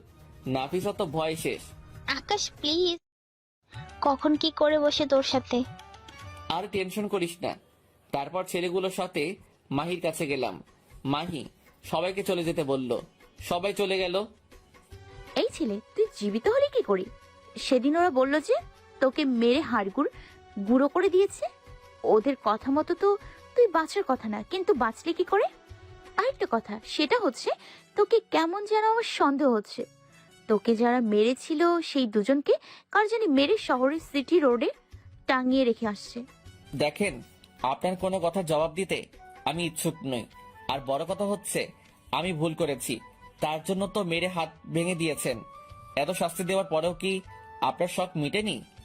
এই ছেলে, বেশি কথা শিখে গেছিস মনে হয় না? কথা যাই বলবো চুপচাপ শুনবি, না হয় জ্যান্ত মেরে পুঁতে ফেলবো। আকাশ চুপ করে আছে। শোন, তোর উপর আমার সন্দেহ লাগছে। আমার ছেলেপেলেরা তোর উপর নজরদারি রাখবে, মাথায় রাখিস। আচ্ছা। ক্লাস করে বাসায় চলে গেলাম। এইভাবে আরো কয়েকটা দিন কাটলো। এই কয়েকদিনে লক্ষ্য করলাম মাহি যেন কেমন পরিবর্তন হয়ে গেছে। আমি কলেজে আসলেই মাহি আমার দিকে ড্যাব ড্যাব করে চেয়ে থাকে। একদিন ক্লাস শেষ করে যাচ্ছিলাম বাসায়, এমন সময় মাহি ডাক দেয় আমাকে। আই, এদিকে আয়। হ্যাঁ বলেন। এই, তুই কি সিঙ্গেল? মানে বুঝলাম না। তুই কি কোনো রিলেশন করিস? না। এখানে এসে আমার পাশে বস। আমি কথা না বাড়িয়ে মাহির কাছে গিয়ে বসলাম। শোন, আজ থেকে তুই রোজ ক্লাস ছুটির পর এসে আমার সাথে এখানে বসে থাকবি। হঠাৎ মাহির নাম্বার একটা ফোন আসে। যে ছেলে দুইটাকে ঝাড়া মেরে ফেলে দিয়ে গেছে তাদের একজনের সংবাদ পাওয়া গেছে। অপর পাশ থেকে কি বলছে কিছু শুনতে পাচ্ছি না, খালি মাহির কথাই শুনছি। ওকে যে করে হোক আটক করে আমার সামনে নিয়ে আয়। ফোনের অপর পাশ থেকে খবর পেয়েছি আজ নাকি সে রাতের বেলায় চৌরাস্তার মোড়ে কোনো এক কাজে যাবে, সেখান থেকে তুলে নিয়ে আসবো। আচ্ছা। মাহি ফোন রেখে দিয়ে, বেটা এবার যাবি কই? আমার ছেলেদেরকে মারা এবার বোঝাবো। আজ রাতেই তোর খেল খতম। মাহির অল্প কথা শুনে বুঝে গেলাম ইয়াসিনের নাম জেনে গেছে। আজ রাতে ইয়াসিনকে ওরা কিছু একটা করবে। এই, এবার তুই বাসায় যা, আমার কাজ আছে। আমি তাড়াতাড়ি উঠে বাসায় চলে এলাম। এসে ইয়াসিনকে ফোন দিলাম। ইয়াসিন ফোন রিসিভ করছে না। অনেকবার ফোন দিলাম, তাও রিসিভ করলো না। মাথা তো ঘুরতেছে। আমার জালে আমি নিজেই ফেসে গেলাম। এখন যদি ইয়াসিনকে খবর দেওয়া না হয়, সে 100% শিওর বিপদে পড়বে। একটু পর দেখলাম ফোনটা বাজছে। ফোনের দিকে তাকাতেই দেখলাম ইয়াসিন ফোন করেছে। ইয়াসিন, কোথায় তুই? আচ্ছা শোন, যেখানে আছিস তাড়াতাড়ি আমার সাথে দেখা কর। ইয়াসিন তাড়াতাড়ি 30 মিনিটের মধ্যেই আমার কাছে চলে আসলো। আমি ওকে বললাম তোর নাম ওরা জেনে গেছে। তোমার সমস্যা কি? আমি কি ওদেরকে ভয় পাই নাকি? আপনি থাকতে এই জমিনে বুকে কে আমার গায়ে হাত দিবে? এমন মানুষ এখনো পয়দা হয় নাই। হ্যাঁ, তোর কিছুই করতে পারবে না। তবে এটা বলতো, আজ রাতে কি তোর কোথাও যাওয়ার প্ল্যান আছে? হ্যাঁ ভাই, চৌরাস্তার মোড়। ওকে, সমস্যা নাই। ওরা আজ রাতেই কিছু একটা করবে, আর আজ রাতেই আমি আমার আসল রূপ দেখাবো। খবর দে সব ছেলেপেলেদেরকে আকাশ মাহমুদ কি সেটা আজ পুরো শহরবাসী জানবে। গাড়ি করে শুধু আকাশ মাহমুদের ছেলে পেলে শহরে আসতে থাকে। কম করে হলেও 1000 ছেলে আসে। সবার কোমরে আর্মস, কেউ কেউ আবার ওম নিয়ে আসে, যেটা রেট অফ ফায়ার, যেটা কয়েক কিলোমিটার দূর থেকে তারা নিশানকে তাক করতে পারে। ছেলেপিলে তো আজ পুরো ক্ষিপ্ত। কার এত বড় বুকের পাটা যে আকাশ মাহমুদের সাথে পাঙ্গা নিবে? আকাশ তারপর সমস্ত ছেলেদেরকে শহরের আড্ডায় একত্রিত করে। কে কোথায় থাকবে সেটা বলে দেয়। ছেলেরা চৌরাস্তায় মোড়ের জায়গায় জায়গায় ফিট হয়ে যায়। চৌরাস্তার মোড়ে যত বড় বড় দালান বা টাওয়ার আছে, সব জায়গায় আকাশের ছেলে পেলে ওম নিয়ে ফিট হয়ে আছে। আকাশ শুধু অর্ডার করবে, সাথে সাথে শহরে রক্তের বন্যা বয়ে যেতে দেরি হবে না। অন্যদিকে শহরের মাফিয়ারা পুরো শহরের যত গ্রুপ আছে সবাইকে একত্রিত করে। উদ্দেশ্য একটাই, ওদের গ্রুপ মেম্বারদেরকে যারা হত্যা করেছে তাদেরকে আজ মৃত্যুর চৌকাঠ অবধি পৌঁছে দেবে। শহরে প্রায় কয়েক শতাধিক গ্রুপ আছে, সবাই একজোট হয়। রাতের বেলায় আজ তারা ইয়াসিনকে ধরবে। তারপর বাকি যারা ওর সাথে ছিল সব কয়টার নাম বের করে ওকে মেরে ফেলবে। আর ওদেরকে লিড করতেছে নাসির ভাই, আর সাথে তো মাহি আছেই। ওদের নেতৃত্বে মাফিয়ার সকল গ্রুপ মেম্বার আজ একত্রিত হয়েছে। নাসির ভাই জানে না ওদের জন্য আজ মৃত্যু অপেক্ষা করতেছে। নিজের পাতানো ফাঁদে যে নিজেরাই আটকে পড়বে এই ধারণা কারও নেই। বিকেল পেরিয়ে প্রায় মাগরিব হয়ে আসে। আকাশের লোকজন সবাই যে যার জায়গা মতো ফিট হয়ে আছে, আর আকাশ বলে দেয় ইয়াসিন আগে একা যাবে। মাফিয়ার গ্রুপরা সবাই অপেক্ষা করতেছে কখন বলির পাঠাটা আসবে। একটু পর প্ল্যান মোতাবেক ইয়াসিন চৌরাস্তার মোড়ে যায়। সাথে সাথে মাফিয়ার ছেলেপেলেরা ইয়াসিনকে চারপাশ থেকে ঘিরে ফেলে। সবার হাতে চাপাটি বড় বড় রামদা। ইয়াসিনকে আজ টুকরো টুকরো করে ফেলবে। নাসির ভাই আর মাহি একটা গাড়িতে বসে আছে। ছেলেপেলে দৌড়ে আছে ইয়াসিনকে মারার জন্য, কিন্তু যারা যারা দৌড়ে আসে সব কয়টার মাথায় খুলি ছিদ্র হয়ে মাটিতে লাশ হয়ে পড়ে যায়। রেট অফ ফায়ার দিয়ে মাথার খুলি ছিদ্র করে ফেলেছে আকাশের ছেলেরা। মাফিয়ার সবাই তো ভয় পেয়ে যায়, কেউ বলতে পারে না কি ঘটছে। এবার ইয়াসিনের সাথে ওর দলের 10-15 জন গিয়ে দাঁড়ায়। মাফিয়ার ছেলে পেলে আরও এক ঝাঁক এগিয়ে আসে মারার জন্য। ওই 10-15 জন মিলে প্রায় শতখানিক মাফিয়ার গ্রুপকে মেরে জায়গার মধ্যে তুলোধনা বানিয়ে ফেলে। এবার একত্রে সমস্ত মাফিয়ার ক্রুরা ওই 10-15 জনের উপরে ঝাঁপিয়ে পড়ে। 10-15 জন মিলে এত জনের সাথে কখনোই পেরে ওঠা সম্ভব না। মাফিয়ার গ্রুপরা ওদেরকে মারতে শুরু করে। এমন সময় নাসির ভাই আর মাহি গাড়ি থেকে নেমে আসে। অন্ধকার দেখে কাউকেই তেমন একটা চেনা যাচ্ছে না। না হয় নাসির ভাই ইয়াসিনকে দেখেই চিনে ফেলত। নাসির ভাই ইয়াসিনের বুকের মধ্যে সজোরে একটা লাথি মারে। কুত্তার বাচ্চা, তোর কত বড় সাহস আমার ছেলেপেলেদের গায়ে হাত দিস? তোদের বুক থেকে আজ কলিজা ছিঁড়ে বের করে ফেলবো। এই সব কয়টাকে গাড়িতে তুলে নিয়ে যা।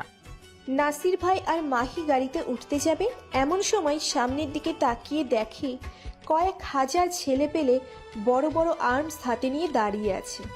শুরু হয়ে যায়। তারা মাত্র সংখ্যায় কয়েক শতাধিক, আর যারা বড় বড় আর্মস নিয়ে দাঁড়িয়ে আছে ওরা সংখ্যায় কয়েক হাজার। আকাশের ছেলেপেলেরা মাফিয়ার পুরো টিমকে চতুর্দিক থেকে ঘেরাও করে ফেলে আর উড়াধুরা গুলি ছুটতে শুরু করে। মিনিটের মধ্যে মাফিয়ার কয়েক শতাধিক ক্রু মারা যায়। এমন সময় আকাশ সামনের দিকে এগিয়ে আসে। নাসির ভাই আর মাহি ভয়ে মাটিতে জড়সড় হয়ে বসে পড়ে। পুরো শহর যেন নিস্তব্ধ হয়ে গেছে। বাহিরে গোলবর্ষণ হচ্ছে দেখে সবাই নিজের নিজের ঘরের দরজা বন্ধ করে চুপচাপ ঘরের মধ্যে বসে থাকে। কয়েক শত মাফিয়ার ক্রু খালি জীবিত আছে। সবাই নিজের প্রাণ বাঁচানোর ভয়ে উপরওয়ালার কাছে প্রার্থনা করতে আরম্ভ করে। আকাশ অনেক আগেই লক্ষ্য করেছে এখানে নাসির ভাই আছে, তাই সে তার দিকে এগিয়ে যায়। কোথা থেকে যেন এক ফোঁটা আলোক রশ্মি এসে আকাশের মুখের উপরে পড়ে। মাহি তো আকাশকে দেখে তাজ্জব হয়ে যায়, আর নাসির ভাই চোখ বড় বড় করে আকাশের দিকে তাকিয়ে আছে। আকাশের ছেলেপেলেরা তো প্রচন্ড রকমের ক্ষিপ্ত হয়ে গেছে, সব কয়টাকে এখানেই মেরে ফেলবে। নাসির ভাই দৌড়ে গিয়ে আকাশের পায়ে পড়ে যায়। আকাশ ভাই, আপনি আমাকে মাফ করে দেন। বিশ্বাস করেন, আমি জানতাম না ছেলেগুলো আপনার ছেলে পেলে ছিল, না হয় কখনোই ওখানে আসতাম না। মাফিয়ার ক্রু সবাই হা করে ওদের লিডারের দিকে তাকিয়ে আছে। কি করছে কি ওদের লিডার, আর কেই বা এই লোক? মাহি তো রীতিমতো একটার পর একটা অবাক হয়েই যাচ্ছে। আরে নাসির ভাই, কি করছেন কি? পা ছাড়েন, আপনি আমার বয়সে অনেক বড় ভাই। না ভাই, আমি আপনার পা ছাড়বো না। আপনি আগে বলেন আমায় মাফ করে দিয়েছেন। ভাই প্লিজ পাটা ছাড়েন। ভাই, আপনার উপরে কোনো রাগই নাই আমার যে মাফ করার মতো কোনো কিছু থাকবে। উঠেন এবার। নাসির ভাই আকাশকে জড়িয়ে ধরে কান্না করে দেয়। নাসির ভাই, তবে একটা জিনিস, সেটা হচ্ছে শহরের মাফিয়ার ক্রুরা এতটা বাজে আর এতটা নিকৃষ্ট যার কোনো তুলনা হয় না। পাওয়ারের অপব্যবহার কাকে বলে সেটা শহরের মাফিয়াদের না দেখলে বুঝতেই পারতাম না। ভাই, শহরের মাফিয়ারা পুরো মাফিয়া টিমের নামটাই ডুবিয়ে দিল, আর আমি ওই দিন আপনাকে ইচ্ছে করেই ওদের হুলিয়া বলিনি, কারণ আমি দেখতে চেয়েছিলাম শহরের মাফিয়াদের কার্যকলাপ। ভাই, আপনার কাছে আমি হাত জোর করে ক্ষমা চাচ্ছি। এমন ধরনের ভুল আর কখনোই হবে না। তারপর নাসির ভাই মাহির কাছে যায় আর ওর গালে কয়েকটা কষিয়ে থাপ্পড় বসিয়ে দেয়। এই মেয়ে, তুই জানিস এই আকাশ মাহমুদকে? কার সাথে পাঙ্গা নিয়েছিস তুই? হ্যাঁ, মাহি চুপ করে আছে। আজ যদি আমি না থাকতাম, তোরা আজ এখান থেকে কেউ জীবিত ঘরে ফিরতে পারতি না। তোরা যে মাফিয়ার পাওয়ার নিয়ে চলিস, এই সেই আকাশ মাহমুদ যে পুরো ওয়ার্ল্ডের মাফিয়ার বস, যার উপরে কোনো মাফিয়ার বস নাই। তার এই তৈরি করা এই মাফিয়া গ্যাং, আর আজ তোরা তার সাথে পাঙ্গা নিয়েছিস। সবাইকে উদ্দেশ্য করে বলে, দেখ চারিদিকে তাকিয়ে, এক ডাক দিয়েছে, হাজার হাজার মাফিয়ার দল এসে একত্রিত হয়েছে। মাফিয়া লিডার হওয়ার পরেও তার কোনো বড়াই নেই, কিন্তু তোদের এত পাওয়ার আসলো কোথা থেকে? সবাই তো এই কথা শোনার পর মাথায় হাত দিয়ে ফেলে। মাহি তো মনে হয় এখনই মাটি ছেদ করে জমিনে ঢুকে যাবে এমন কথা শোনার পর। আকাশ সবার উদ্দেশ্য করে বলে, আজ থেকে কেউ যদি পাওয়ারের অপব্যবহার করেছো, সোজা তার জীবনটা কেড়ে নিব। আর এবারের মতো সবাইকে ক্ষমা করে দিলাম। আর এই যে লেডি মাফিয়া, আপনাকে চাইলে এখনই মেরে মাটি চাপা দিয়ে দিতে পারি, কিন্তু তা করলাম না, কারণ অপরাধ করলে তাকে সুযোগ দিতে হয় শুধরানোর জন্য। আমিও তাই করলাম। পরবর্তীতে এমন কিছু চোখে পড়লে সোজা মেরে বালি চাপা দিয়ে দিব। সেদিনের পর থেকে পুরো শহরবাসী আকাশ মাহমুদকে এক নামে চিনে গেছে, কিংস অব মাফিয়া। আর যাদেরকে মেরে ফেলেছে সবাইকে আকাশের ছেলেপেলেরা গুম করে ফেলেছে। পরের দিন আকাশ আবার আগের ন্যায় ক্লাস করতে যায়। পুরো কলেজ যেন আকাশের দিকে হা করে তাকিয়ে আছে। আকাশকে সেটা পুরো কলেজ জেনে গেছে। ক্লাস করে বাসায় যাবে এমন সময় এক ইয়ার সিনিয়র একটা মেয়ে আকাশের কাছে আসে, ওর সাথে ফ্রেন্ডশিপ করতে চায়। হঠাৎই কোথা থেকে জানি মাহি এসে ঠাস করে থাপ্পড় মারে মেয়েটাকে। আকাশ তো হা করে তাকিয়ে আছে মাহির দিকে। মেয়েটা মাহির ভয়ে থাপ্পড় খেয়ে সোজা হেঁটে চলে যায়। এই ছেলে, সমস্যা কি? হ্যাঁ, কই কিসের সমস্যা? আমার তো কোনো সমস্যা নাই। তোমাকে না বলেছিলাম ক্লাস শেষ করে আমার সামনে বসে থাকতে? আর ওই মেয়ের সাথে কিসের ফ্রেন্ডশিপ? মনে মনে কালকের পর থেকে মাহির কথা বলার ধরন অনেকটা পরিবর্তন হয়ে গেছে। কেন আমি তোমার সাথে বসে থাকতে যাব? আর আমি কার সাথে ফ্রেন্ডশিপ করব সেটা কি তুমি ঠিক করবে? দুজনই এখন তুমি তুমি করেই কথা বলে। আমি বলেছি তাই আমার সাথে বসবা। হ্যাঁ, আর আমি ঠিক করব কে তোমার সাথে ফ্রেন্ডশিপ করবে। আসছে। মাহি আকাশের হাতটা ধরে জোর করে কালকের স্থানটাতে নিয়ে যায়। আকাশ তো পুরো হা হয়ে আছে মেয়েটার আচরণ দেখে। দেখো, আমি যা বলি খোলামেলা বলি, ঘুরিয়ে পেঁচিয়ে বলার অভ্যাস আমার নেই। দেখো, আমি আমার ভুলের জন্য ক্ষমা চাচ্ছি। তুমি কে সেটা আমি জানতাম না, না জেনেই তোমার সাথে এত কিছু করে ফেলেছি। আমার কাজের জন্য আমি সরি। কিন্তু একটা কথা যেটা অপ্রিয় সত্য, সেটা হচ্ছে এই কয়েকদিনে তোমার জন্য মনের কোনো এক কোণে জায়গা হয়ে গেছে। তোমায় হয়তো ভালোবেসে ফেলেছি। দেবে কি আমায় একটা সুযোগ? আরে আরে, কি মাথা খারাপ হয়ে গেছে নাকি তোমার? পাগলের মতো যা তা বলছো। ভালোবাসা কি এত সহজ? শোনো, আর যাই হোক না কেন, তোমার মতো মেয়েকে ভালোবাসা যায় না। কারণ তোমার মধ্যে মনুষ্যত্বের কোনো ছিটে ফোঁটাও নেই। দেখে এসেছি এতদিন ধরে কলেজে কি রূপ আচরণ করেছো সবার সাথে, আর বিশেষ করে আমার সাথে যা করেছো সেটা তো কোনো দিনই ভুলবার মতো নয়। দেখো, তুমি তোমার মতো থাকো, আমি আমার মতো থাকবো। প্যারা দিতে আসবা না আমাকে একদম। গেলাম আমি, বলে উঠে চলে যাই। এই আকাশ, শোনো প্লিজ। কে শোনে কার কথা? আকাশ উঠে চলে গেছে। মাহি মনে মনে ভাবে, কি মনে করেছিস তুই নিজেকে? তোকে আমি ভালোবাসতে যাব? হয়তো তুই মাফিয়ার কিং, কিন্তু আমি কে সেটা তুইও জানিস না। তোকে জমের বাড়ি পাঠানোর জন্য আমাকে নিযুক্ত করা হয়েছে। তোকে জমের বাড়ি পাঠিয়ে আমি দম নিব। এতদিন সুযোগে ছিলাম মাফিয়ার আসল কিং কে সেটা জানার জন্য, কিন্তু কোনোভাবেই সন্ধান বের করতে পারছিলাম না। কিন্তু শেষমেশ এসে বলির পাঠা নিজেই ধরা দিল। কিন্তু ওকে যে লাইনে আনতে পারলাম না। না, যে করেই হোক ভালোবাসার মায়াজালে ওকে ফাঁসাতেই হবে। অন্যদিকে মাহি, তোমাকে প্রথম দেখাতেই আমার মনে ধরে গেছে, কিন্তু তোমার দুষ্কর্মের জন্য মনের মধ্যে তোমাকে নিয়ে একটা ঘৃণা কাজ করছে। না হয় তোমায় কখনোই ফিরিয়ে দিতাম না। আর আমি না, তোমাকে কেউই ফিরিয়ে দিবে না। কারণ তোমার মতো সুন্দরী মেয়েকে যে ঠুকরাবে সে নেহায়েত বোকামি করবে। আকাশ বাসায় চলে যায়। একটু পর বাড়ির মালিক এসে বাড়ি ভাড়া ফ্রি করে দেয়। কারণ আকাশকে চিনে না এখন শহরে এমন কোনো লোক নেই। অন্তত না চিনলেও তার নাম সবার ধারে ধারে পৌঁছে গেছে। বাসায় গিয়ে খেয়ে দিয়ে একটু রেস্ট নেয়। বিকেলবেলা ঘুম থেকে উঠে আসিফকে ফোন দেয়, কিন্তু আসিফ ফোন রিসিভ করে না। তাই নাফিসাকে ফোন দেয় আসিফের কি হয়েছে জানতে। দেখ আকাশ, আমরা তোর আসল পরিচয় জানতাম না। যখন থেকে জানতে পেরেছি তখন থেকে মনের মধ্যে একটা ভয় কাজ করে। তোর সাথে চলাফেরা করলে যদি কখনো কোনো ভুল হয় তাহলে তো তুই আমাদের খবর করে ছেড়ে দিবি। সেই ভয়ে আসিফ আর আমি আজ কলেজে যাইনি। আরে নাফিসা, তুই কি পাগল হয়ে গেছিস? আর আমাকে কি তোর মাহির মতো ওইরূপ মনে হয়? শোন, আমি আমার মতো, অন্যের মতো আমাকে মনে করিস না। আমার যদি পাওয়ার দেখাতেই হতো তাহলে অনেক আগেই দেখাতাম, কিন্তু আমার কাছে এই সব থেকে বন্ধুত্ব অনেক ঊর্ধ্বে। ক্ষমা করিস রে, আমরা আরো কত কি ভেবে নিয়েছি। তো চল কোথা থেকে ঘুরে আসি। আসিফকে ফোন দে। আচ্ছা ওয়েট, আমি ওরে বলতেছি, ওর অন্য একটা নাম্বার আছে। তারপর তিনজন প্ল্যান করে ঘুরতে বের হয়েছি। একটা পার্কে বসে আছি তিনজনে। হঠাৎ দূরে একটা জায়গায় নজর পড়লো।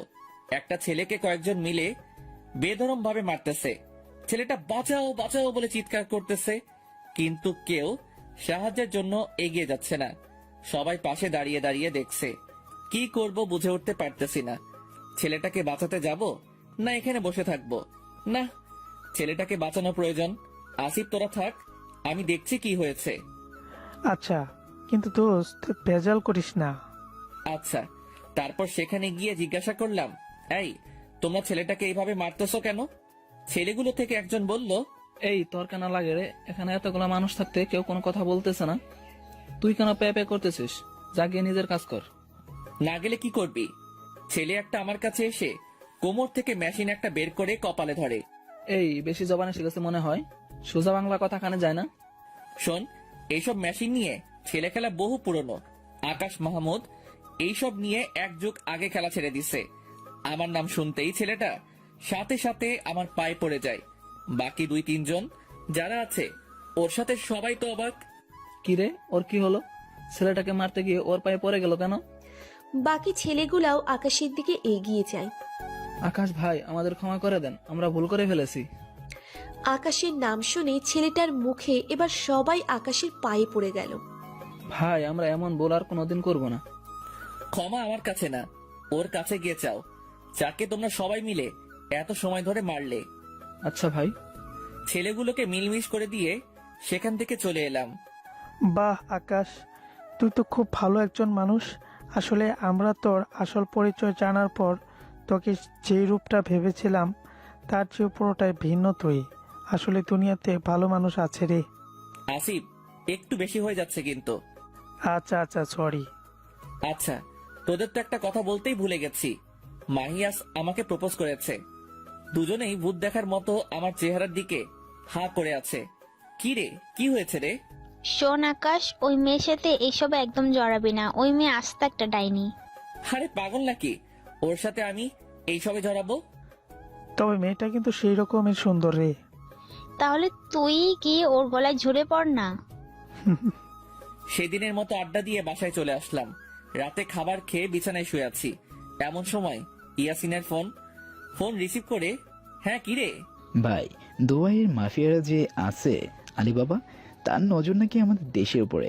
গোপন সূত্রে জানতে পারলাম সে নাকি আর কিছুদিনের মধ্যে আমাদের দেশটা নিজের কবজে করে নিবে। তার আসল উদ্দেশ্য আমাদের দেশকে নিজের কবজে করে নিয়ে সন্ত্রাস আর জঙ্গিবাদ তৈরি করবে। আর ইতিমধ্যে সে নাকি তার বিশেষ একটা টিম বাংলাদেশে পাঠিয়ে দিয়েছে, যারা নাকি তাদের কাজকর্মে নিযুক্ত হয়ে গেছে। দেশের তথ্য কালেক্ট করছে তারা। কি বলিস কি? আচ্ছা দাঁড়া, আমি দেখছি কার এত বড় সাহস আমার দেশের উপরে নজর দেয়, আমার দেশকে সন্ত্রাস আর জঙ্গিবাদ দিয়ে পরিপূর্ণ করতে চাই।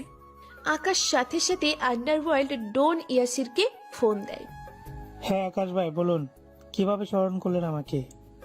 ভাই, স্মরণ সর্বদাই করি, কিন্তু কাজে কর্মে এতটা ব্যস্ত থাকি যে কথা বলা হয়ে ওঠে না। এটা কোনো কথা না, তো বলো আমাকে কেন স্মরণ করলে? ভাই, দুবাইয়ের ডন আলিবাবার নজরে নাকি আমার দেশের উপর। ওকে বুঝান, না হয়তো আমার দেশের উপরে কুনজর দিবে, তো ওর মস্তক আমি শরীর থেকে আলাদা করে ফেলবো। আকাশ ভাই, ওই কামিনীটা আমার সাথে সম্পর্ক ছিন্ন করে ফেলেছে। ওর সাথে আমার এখন আর সম্পর্ক নাই। কিন্তু ওই শয়তানের নজর আমি তোমার দেশের উপর পড়তে দিব না। তোমার যেই সাহায্য লাগবে আমাকে বলবে। আচ্ছা ভাই, তারপর কথা বলে রেখে দেয়, কিন্তু তাও কেন যেন মাথা কাজ করছে না। খালি একটা জিনিসই মাথায় ঘুরতেছে, ওর যে দলটা দেশে আসছে তারা যেন তথ্য নিয়ে দেশে ফিরতে না পারে। আকাশ একটা প্ল্যান বানায় কিভাবে ওদেরকে ধরবে। পরের দিন সকালে উঠে রীতিমতো কলেজ যায়। নাফিসা, আসিফ ওরা আগে থেকেই এসে পড়েছে। এমন সময় হঠাৎ কোথা থেকে জানি মাহি এসে আকাশকে পিছন থেকে জড়িয়ে ধরে। আকাশের তো মাথায় রাগ উঠে যায়। আকাশ মাহিকে সামনে ঘুরিয়ে ওর গালের মধ্যে কয়েকটা থাপ্পড় বসিয়ে দেয়। মাহি তো বেকুবের মতো হা হয়ে আছে আকাশের থাপ্পড় খেয়ে। নাফিসা আর আসিফও চোখ বড় বড় করে তাকিয়ে আছে আকাশের দিকে। কি করলো আকাশ এটা?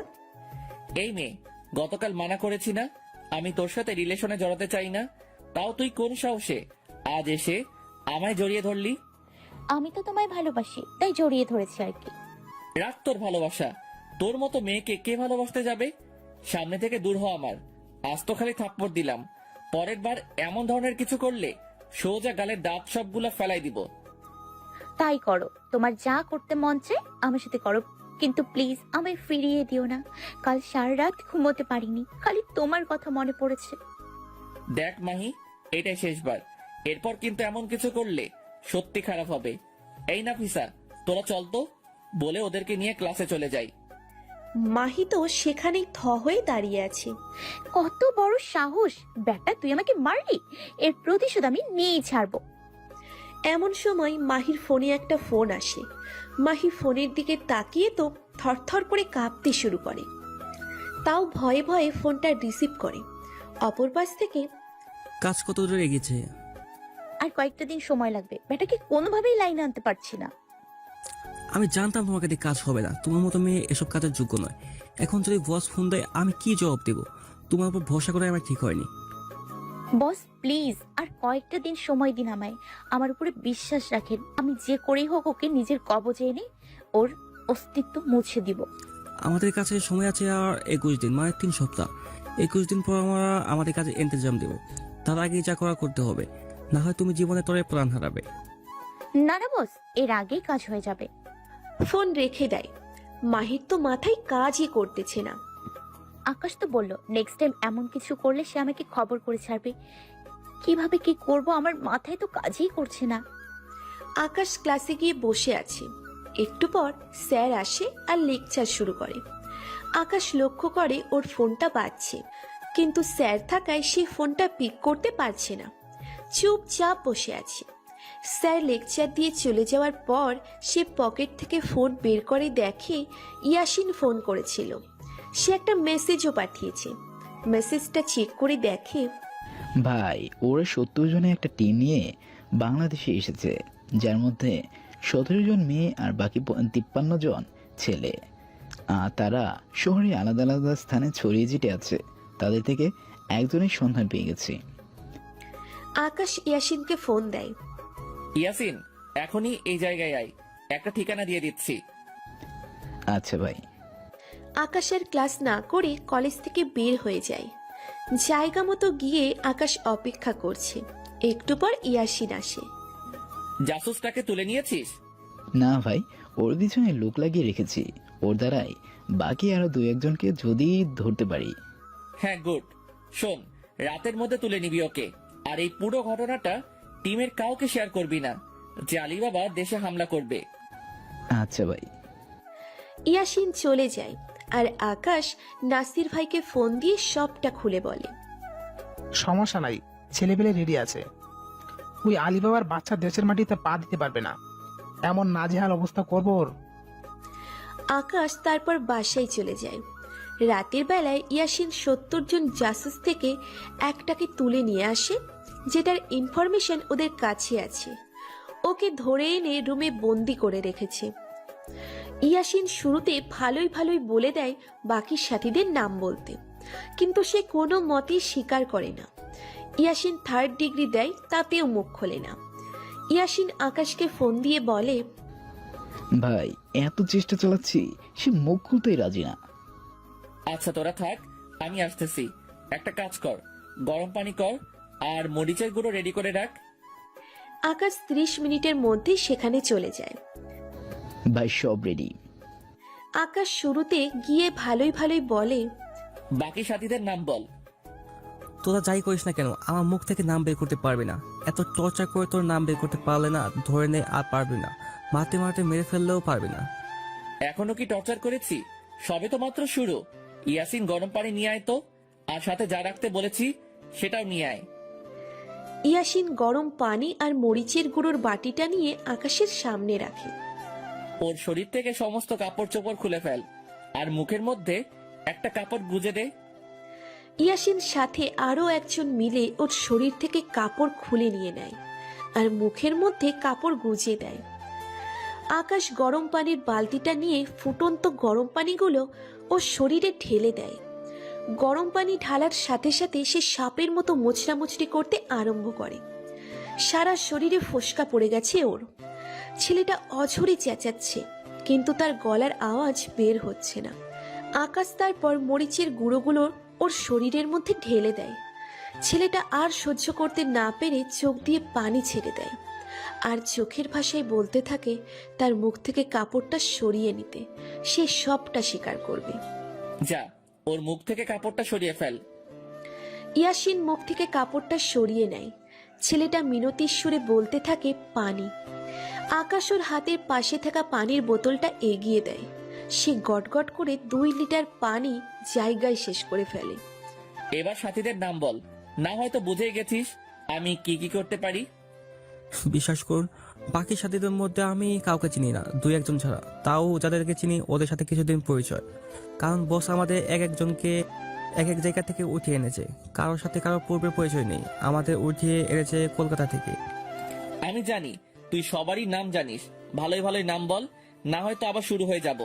মিথ্যা বলে পার পাবি না। বিশ্বাস করেন, আমি 2-1জনকে চিনি। ইয়াসিন, গরম পানির মধ্যে সুই ফুটিয়ে নিয়ে আয়। এই যে ভাই, সুই। আকাশ সুইটা নিয়ে ছেলেটা রগের মধ্যে ফুটাতে থাকে। ছেলেটা ব্যথার তাড়নায় চিৎকার করে মিনতি করছে আর বলছে, বিশ্বাস করুন আমি আর কারোর নাম জানি না, আপনারা আমাকে মেরে ফেললেও একই কথা বলবো আমি। আকাশের কেন জানি মনে হচ্ছে ছেলেটা সত্য বলছে। আচ্ছা, বাকি দুইজনের নাম বল। আমার ফোনে তাদের ছবি আছে, এর আগের মিশনে একসাথে কাজ করেছিলাম, তাই ওদের কিছু পিক মোবাইলে আছে। ইয়াসিন, ওর ফোন কোথায় রে? ভাই ফোন জব্দ করে রেখেছি, ওয়েট 1 মিনিট, ফোন এনে দিচ্ছি। ইয়াসিন ফোনটা এনে ছেলেটার হাতে দেয়। ছেলেটা ফিঙ্গার দিয়ে ফোন ওপেন করে যেই দুজনকে চেনে তাদের পিক দেখায়। আকাশ একজনকে চেনে না, কিন্তু দ্বিতীয় জনকে দেখে তো আকাশের মাথার উপর যেন বাজ পড়েছে এমন অবস্থা। এটা কি করে সম্ভব? এই, তুই সত্যি বলছিস তো তোদের টিমের মধ্যে এও একজন? হ্যাঁ সত্যি বলছি। ওকে, ওদের ব্যবস্থা করছি আমি। আর তোদের 70 জনকে লিড দিয়ে এ দেশে এনেছে কে? কেউ আনেনি, তবে বলেছে আমাদের একজন লিডার দেশে বহুকাল আগে থেকে বসবাস করে, সে সমস্ত কিছু দেখভাল করে। কিন্তু আমরা মিশনে এসেছি ঠিক, কিন্তু সেই লিডারকে এখনো দেখিনি। আকাশ তো দ্বিতীয়বারের মতো শকড খায়। আমাদের দেশে বহুকাল আগে থেকে কেউ একজন থেকে আসছে মানে? আকাশের মাথা রীতিমতো কাজ করা বন্ধ করে দিয়েছে। ইয়াসিন, ওকে এখানে এভাবে ফেলে রাখ, আর ছবি রেখে তুলে নিয়ে আয়। আর বাকি যে আছে তাকে আমার উপরে ছেড়ে দে। মনে মনে প্ল্যান তৈরি করলাম ওকে কিভাবে ধরবো। তখনই মনে পড়লো সে আমার জন্য ভালোবাসা নামক যে ফাঁদটা এঁটেছে তার মধ্যেই তাকে ফাঁসাবো। এত সময় হয়তো বুঝে গেছেন কার কথা বলছি। হ্যাঁ, মাহি হচ্ছে 70 জন জাসুসের মধ্যে একজন। দ্বিতীয় যে ছবিটা দেখলাম সেটা মাহিরই ছবি। এবার ওর ভালোবাসার জালে ওকে ফাঁসিয়ে তথ্য বের করব। কিন্তু আরেকজন লিডার যে আমাদের দেশে বহুকাল আগে থেকে বসবাস করছে তার উত্তর হয়তো মাহির কাছ থেকেই পাবো। মাহি পারবে একমাত্র হয়তো তার সঠিক সন্ধান দিতে। পরের দিন যথাসময়ে কলেজে চলে গেলাম। গিয়ে মাহির খোঁজ করছি, কিন্তু মাহি নাকি এখনো আসেনি। ওয়েট করছি, একটু পর মাহি আসলো। মাহিকে দেখে ওর দিকে এগিয়ে গেলাম। মাহি, তোমার সাথে আমার কিছু কথা আছে। কি বলবে বলো? আমি জানি তুমি কি বলবে, যে তুমি আমাকে ভালোবেসে ফেলেছো। আসলে মাহি, গত 2 দিন অনেক ভেবে দেখেছি আমার লাইফে এমন কাউকে দরকার যে আমার জীবনটা গুছিয়ে দিবে। হ্যাঁ দিব তো, আমি তোমার জীবন গুছিয়ে দিব। কালকের ব্যবহারের জন্য ক্ষমা চাচ্ছি। আচ্ছা, তুমি কি আমায় তোমার ভালোবাসার মতো একটা সুযোগ দিবে? হ্যাঁ দিব তো, কিন্তু একটা কন্ডিশন আছে। কি কন্ডিশন বলো? আমাকে সবসময় ঘুরতে নিয়ে যেতে হবে, মাঝে মাঝে তোমার হাতে খাইয়ে দিতে হবে। আমি হাজারো বাহানা করব, সেগুলো তোমার পূরণ করতে হবে। হ্যাঁ করবো তো, তোমার সব বায়না পূরণ। তাহলে চলো, আজ ক্লাস করব না, তুমি আমায় দূরে কোথাও থেকে ঘুরিয়ে নিয়ে আসো। আচ্ছা চলো, দুজনে মিলে একটা পার্কে যাই। মাহি আকাশের কাঁধে মাথা দিয়ে চুপ করে বসে আছে। মাহির কেন জানি খুব শান্তি লাগছে। মনে হচ্ছে যেন আকাশের কাঁধটা পরম শান্তির একটা স্থান। একটু পর ফুচকাওয়ালা মামা তার স্টকটা ওপেন করে। এই আকাশ, আমি ফুচকা খাবো। আচ্ছা চলো। তারপর আকাশ ফুচকা অর্ডার করে। এই কিরে, তুমি খাবে না? না, আমার খেতে ইচ্ছে করছে না, আর এইসব আমি একটু কম খাই, আমার ভালো লাগে না। আচ্ছা তাহলে তুমি আমাকে খাইয়ে দাও, তোমার খেতে হবে না। মাহিকে খাইয়ে দিচ্ছি, ইচ্ছা করছে না ওর মতো ছলনাময়ীকে নিজের হাতে খাইয়ে দিতে। ইচ্ছে করছে ফুচকার সাথে বিষ মিশিয়ে দিয়ে ওকে মেরে ফেলি। মাহি তো আপন মনে ফুচকা খাচ্ছে আর মনে মনে ভাবছে, আজ যদি আমি মিশনে না আসতাম তাহলে সত্যিই তোমায় ভালোবাসতাম। তোমার মতো মানুষ হয় না, যে কিনা এত পাওয়ার থাকা সত্ত্বেও তার মাঝে সেই পাওয়ার নিয়ে কোনো গরিমা নেই।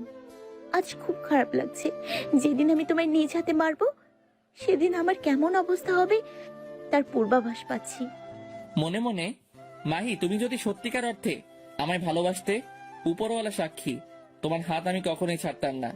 কিন্তু তুমি ছলনাময়ী, তোমার জন্য মনের কোনো এক জায়গায় ভালোবাসা কাজ করছে, কিন্তু তোমার ক্ষেত্রে সেটা প্রকাশ করাও নেহায়েত বোকামি হবে। আগে পরে তুমি তোমার আসল রূপ নিয়ে আমার সামনে আসবে। সেদিন অনেকটা সময় পার্কে সময় কাটাই দুজনে একসাথে মিলে। পরে আসার সময় দুজনের নাম্বার আদান প্রদান করে নেয়। আকাশ বাসায় এসে ক্লাস ব্যাগটা টেবিলের উপর রেখে বিছানায় শরীর এলিয়ে দেয়। এমন সময় ইয়াসিন ফোন করে। ভাই জাসুস ওইটাকেও তুলে নিয়ে এসেছি। দুইটাকে একই সাথে বন্দি করো। প্রথমে ভালোই ভালো জিজ্ঞেস করো, যদি সঠিক উত্তর না দেয় গতকাল আমি যেমনটা করেছি সেই রূপ আচরণ করবি। আচ্ছা ভাই। আর শোন, শহরে বা গ্রামে গঞ্জে আমাদের মাফিয়ার যত ক্রু আছে সবাইকে অ্যালার্ট করে দে, যে কোনো সময় যদি ডাক দেই সাথে সাথে যেন উপস্থিত থাকে। আচ্ছা ভাই, সবার কাছে খবর পৌঁছে দিচ্ছি। ইয়াসিন ভালোই ভালোই জাসুস থেকে উত্তর চায়। সে প্রথমে না করে, পরে গতকাল যেই জাসুসটাকে আটক করেছে তাকে ওর সামনে আনে আর বলে, দেখ, একবার যদি ভালো ভালো মুখ না খুলিস তাহলে তোর হালো এমনটা করব। সে ভয়ে সব কিছু স্বীকার করে। তার কাছে যত সন্ধান ছিল সব কিছু ইয়াসিনকে খুলে বলে। আকাশ না খেয়ে ঘুমিয়ে পড়ে। বিকেলবেলা ঘুম ভাঙে ফোনের আওয়াজে। মাহি ফোন করেছে। আমার বাবুটা কি করে? এই তো ঘুমাচ্ছি। খাবার খেয়েছো? না, আসলে বাসায় এসে শরীরটা ক্লান্ত লাগছিল, তাই শরীরটা এলিয়ে দিয়েছি বিছানায়। কখন যে ঘুমিয়ে গেছি তা বলতে পারবো না। এই কি বললাম? তুমি এখনো খাওনি মানে কি? যাও এখন গিয়ে উঠে খেয়ে নাও। আচ্ছা বাবা, যাচ্ছি। তো এত রাগ করার কি আছে? চুপ থাকো, একদম কথা বলবা না। কত সময় হয়েছে এখনো না খেয়ে আছো আর বলছো রাগ না করতে? আচ্ছা, যাচ্ছি। আকাশ ফোন রেখে দিয়ে ফ্রেশ হয়ে নেয়। তারপর বাহির থেকে খাবার অর্ডার করে সেগুলো খেয়ে নেয়। খেয়ে দিয়ে বিকেলবেলা জাসুস দুইটাকে যেখানে রেখেছে সেখানে যায়। ভাই, জাসুসটা ভয়েস সব বলে দিয়েছে। ওর কাছে যতটুকু তথ্য ছিল সবটা বের করেছি। তবে বাকি আরো বহু মানুষ আছে, তাদের কোনো অস্তিত্ব খুঁজে পাওয়া যায় নাই। সমস্যা নাই, পরের জন থেকে যা তথ্য বের করেছিস তাদের সব কয়টাকে আটক কর, দেখবি সবার খবর পেয়ে যাবি। আকাশ ইয়াসরবির ভাইকে ফোন দেয়। আকাশ ভাই, হ্যাঁ বলো। আপনাকে বলেছিলাম ওই আলী বাবাকে বোঝানোর জন্য। ভাই, ওই শয়তান আমার কথা শুনছে না। সে নিজেকে বড় ডন মনে করতেছে। ভাই আপনি বলেন, ওই শয়তানকে কি করব? লাথি খাওয়া মানুষ কখনো কথাই মানে না, ওকে সাইজ করতেই হবে। এবার ওই আলী বাবা দেখবে খারাপ নজর দেওয়ার পরিণাম কতটা ভয়ঙ্কর হয়। এদিকে মাহি ফোন করে তার বসকে বলে, বস, আমি বলেছিলাম না আর কিছুটা দিন সময় দেন, ব্যাটাকে লাইনে নিয়ে আসবো। দেখেছেন, ব্যাটাকে লাইনে নিয়ে এসছে। গুড প্লে, চালিয়ে যাও, সময় মতো খেল খতম করে দেবো। আর মাহি, আমাদের কিছু জাসুসের কোনো খবর পাচ্ছি না, প্রায় 10-12 জন জাসুসের এক অবস্থা। আচ্ছা, আমি খবর লাগাচ্ছি কি হয়েছে। আকাশ আসার সময় ইয়াসিনকে বলে আসে জাসুস দুইটাকে জমের বাড়ি পাঠিয়ে দিতে।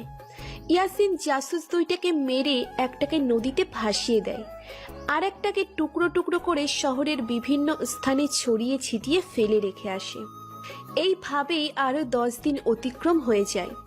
মাফিয়া টিম 70 জন জাসুস সব কয়টাকে আটক করে। তারপর একে একে সব কয়টার কাম তামাম করে। অন্যদিকে মাহির আর আকাশের সম্পর্ক যেন দিন দিন গভীরেই হচ্ছে। তবে দুজনেই সবটা উপর থেকে প্রকাশ করে ভিতরে দুজনের অন্য কিছু চলছে। তবে মাহি কেন যেন সত্যি দুর্বল হয়ে পড়ছে। আকাশের ভালোবাসা তার কেন যেন মনের মধ্যে দিন দিন জায়গা করে নিচ্ছে। মাহি নিজেই দ্বিধাদ্বন্দ্বে পড়ে যাচ্ছে, তার সাথে এসব কি হচ্ছে। এসেছে মিশনে, কিন্তু প্রতারণা করতে গিয়ে সে যেন নিজেই সত্যিকার অর্থে তার মধ্যে ধাবিত হয়ে পড়েছে। কারণ আকাশ তার সর্বদা কেয়ার করে, সর্বদা তার ভালো খারাপের দেখভাল করে। একদিন আকাশ আর মাহি কলেজের পাশে একটা জায়গায় বসে আছে। হঠাৎ অন্য একটা গ্যাংয়ের কিছু ছেলেপেলে মিলে কলেজে এসে হাঙ্গামা শুরু করে। কলেজের ছেলেপেলেদেরকে মারতে শুরু করে। এই কলেজের কিছু ছেলেপেলেদের সাথে নাকি তাদের পুরনো কিছু শত্রুতা আছে। দেখি মাহি, তুমি তো শহরের মাফিয়ার লিডার, তুমি গিয়ে সমস্যাটা সমাধান করো। আরে এগুলো আমার বাম হাতের কাজ, তুমি বসো, আমি এক্ষুনি আসছি। বলে কিছু ছেলেপেলে নিয়ে সেখানে যায়, কিন্তু তারা উল্টে মার খেয়ে সেখান থেকে চলে আসে। খালি মাহি একা সেখানে দাঁড়িয়ে আছে। ছেলেগুলো মাহির দিকে এগোতে থাকে আর খারাপ খারাপ ভাষা ব্যবহার করতে থাকে। একটা ছেলে কোমর থেকে ধামা বের করে মাহিকে কোপানোর জন্য। যেই না মাহিকে কোপ দিবে, মাহি ভয়ে চোখ বন্ধ করে ফেলে।